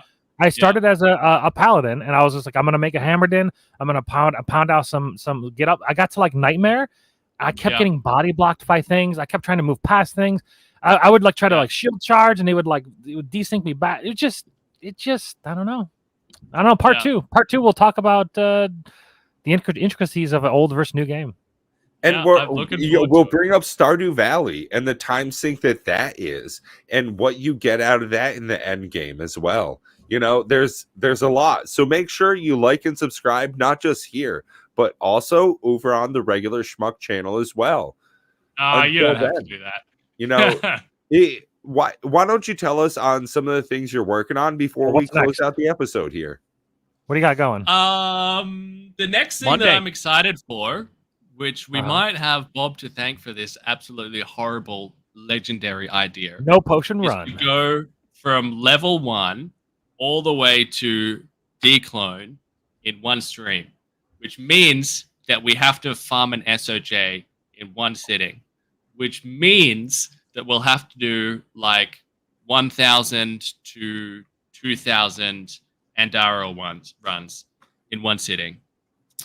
And we might not even find it. So it could be the worst idea. So are you going to do a stream before that so people can help you get your goblin juice? You know, do you plan a stream a week ahead so that you can get all of your Red Bull stocked up? I'm going to do it tomorrow. Geez, you're just going right in. You're going into it. Yeah. But it will depend because I've had a sore throat. I woke up really, really sore throat this morning. But if the throat's good to go tomorrow, then we'll do it tomorrow. If not, then we'll give it another day. Yeah, but that's the next watching. Oh, hell I will definitely be there in the audience cheering for you. And everybody else in the audience, please tune in when he actually does do that, and any redemptions. Or I'm kind of curious also where you're going to go now that you've done all the classes. 1 to Ubers. You don't have to answer that now. Well, we gotta do Necro and Hardcore, so we gotta do that. And Sorceress and Hardcore. Sorceress on Hardcore. I don't know if I have the cojones to do that, honestly, but we'll see. And then it would also be cool to like do some of them again, but do them like actually fast for me, you know, because some of them like took 18 hours to do, and there was no good reason for them to take 18 hours. Realistically, someone with my skill set could do it in maybe 12 hours. So it'd be kind of fun to try and do some again, but like do it better, you know, and do it a bit more clean. Yeah. And then try the Mr. Llama SC version with the rainbow freaking can't use. Yeah, his rainbow playthroughs. Yeah, or he's full of while ideas. you're, an idea that he had that was so miles. good that I was so jealous of that I'm probably going to yoink at some way down the line is him walking a marathon during a 1 to Ubers. That is such a good idea. Absolutely. So good. Yeah, I'm walking a marathon doing what? Like playing on a treadmill, basically? yeah. yeah. He did Yeah. 17 Yeah, miles. I would die. Oh, he's done it multiple times already. Yeah. Well, Such that's a not good true. idea, dude. The amount of walking we did in Vegas, I mean, it was like 46 miles in like, 4 days? So yeah, I could probably do it. And then he's got this whole thing built in. So if anybody donates, I think $10 or more, it His speed to turns up the treadmill up? speed on his Yeah. treadmill. Yeah. So I have a different take on that for you, Schmuck, and I really want to try to get you out of here because I know you're hungry and you want to get out. Oh, But, that's okay. What I'd love to see you do, and I'd pay for it, is if you did something similar, but let people pay to play with you. That's a great oh my idea. God, pay to play. For me personally, Sponsored streams. I'm not really the type to like, oh, I'll do this if you donate that. You know, for me, it kind of like that. It just doesn't really sit. Like, I could not care less if anyone else does it, but for me, it just doesn't really sit right with me. Like, yeah, in my I don't soul. like it either. No, You know? what I'm saying, It's well, just then not you get the- around that by do it for charity. Yeah, that's different. That's donate the completely funds to different. charity. Yeah. Yeah, that's completely help different. other content creators get a computer or whatever, or Yeah. you know, help PETA out. I don't give a shit. I'm just saying. So if or, you don't you feel know, guilty you about have, like, taking the a money, but certain tier membership, and then you spin a wheel. Hey, I need 3 people to play. Anybody bronze or higher automatically entered. Beep, beep, beep, beep, beep, just saying, there's something there. Anyway, Yeah, no, for sure. Let's let him get out of here, folks. I mean, we've got thank you guys we so just want to much keep for talking having to you. me. Yeah. Yeah, thank you so much for being here. Yeah, Thank Jonathan, you for you're the just gonna have to therapy come session. back for you're gonna have to come back for part 2 to decide or figure out why I don't like D2 as much. I still think it's a great Yeah, I game, know. I but- feel like we could wrestle back and forth on that for hours. Sure, and yeah, I think that's a part 2 thing because I could go into details of what I do and don't like, but yeah. Although Llama did say that you can, there's the Z key or there's like a special key you can use for move only. Is that a thing? But you can't rebind it. Oh, really? I didn't know in that. D- I mean, what he I told me- do is I just told me in D2R. bind throwing something to the left click It didn't work if you're not When using a throwing weapon. When I was doing that on the Paladin, it kept like name locking and it wouldn't move. It wouldn't like. It was almost like it felt stuttering and stun locking. Like I kept trying to move and it would just like it still name locked even though you couldn't throw anything, but it wouldn't block your animation. I don't know. I'll try the thing that he mentioned. I think he said there in D2R there's a button that you can't remap for some reason, but it's a move only button. It's like Z or something or T, something like that. All right. But yeah, well, thanks again for coming on, man. To wrap up, yeah. Yep. Come back for part 2, fellas. Yeah. Thank you guys again so much for having me. Yeah, it's been absolutely our pleasure. Until next time, please make sure hit those potions. You got to stay healthy. Until then, everybody be well, stay I don't know, healthy Frosty. and all that. Stay Bye. Yeah. Stay frosty.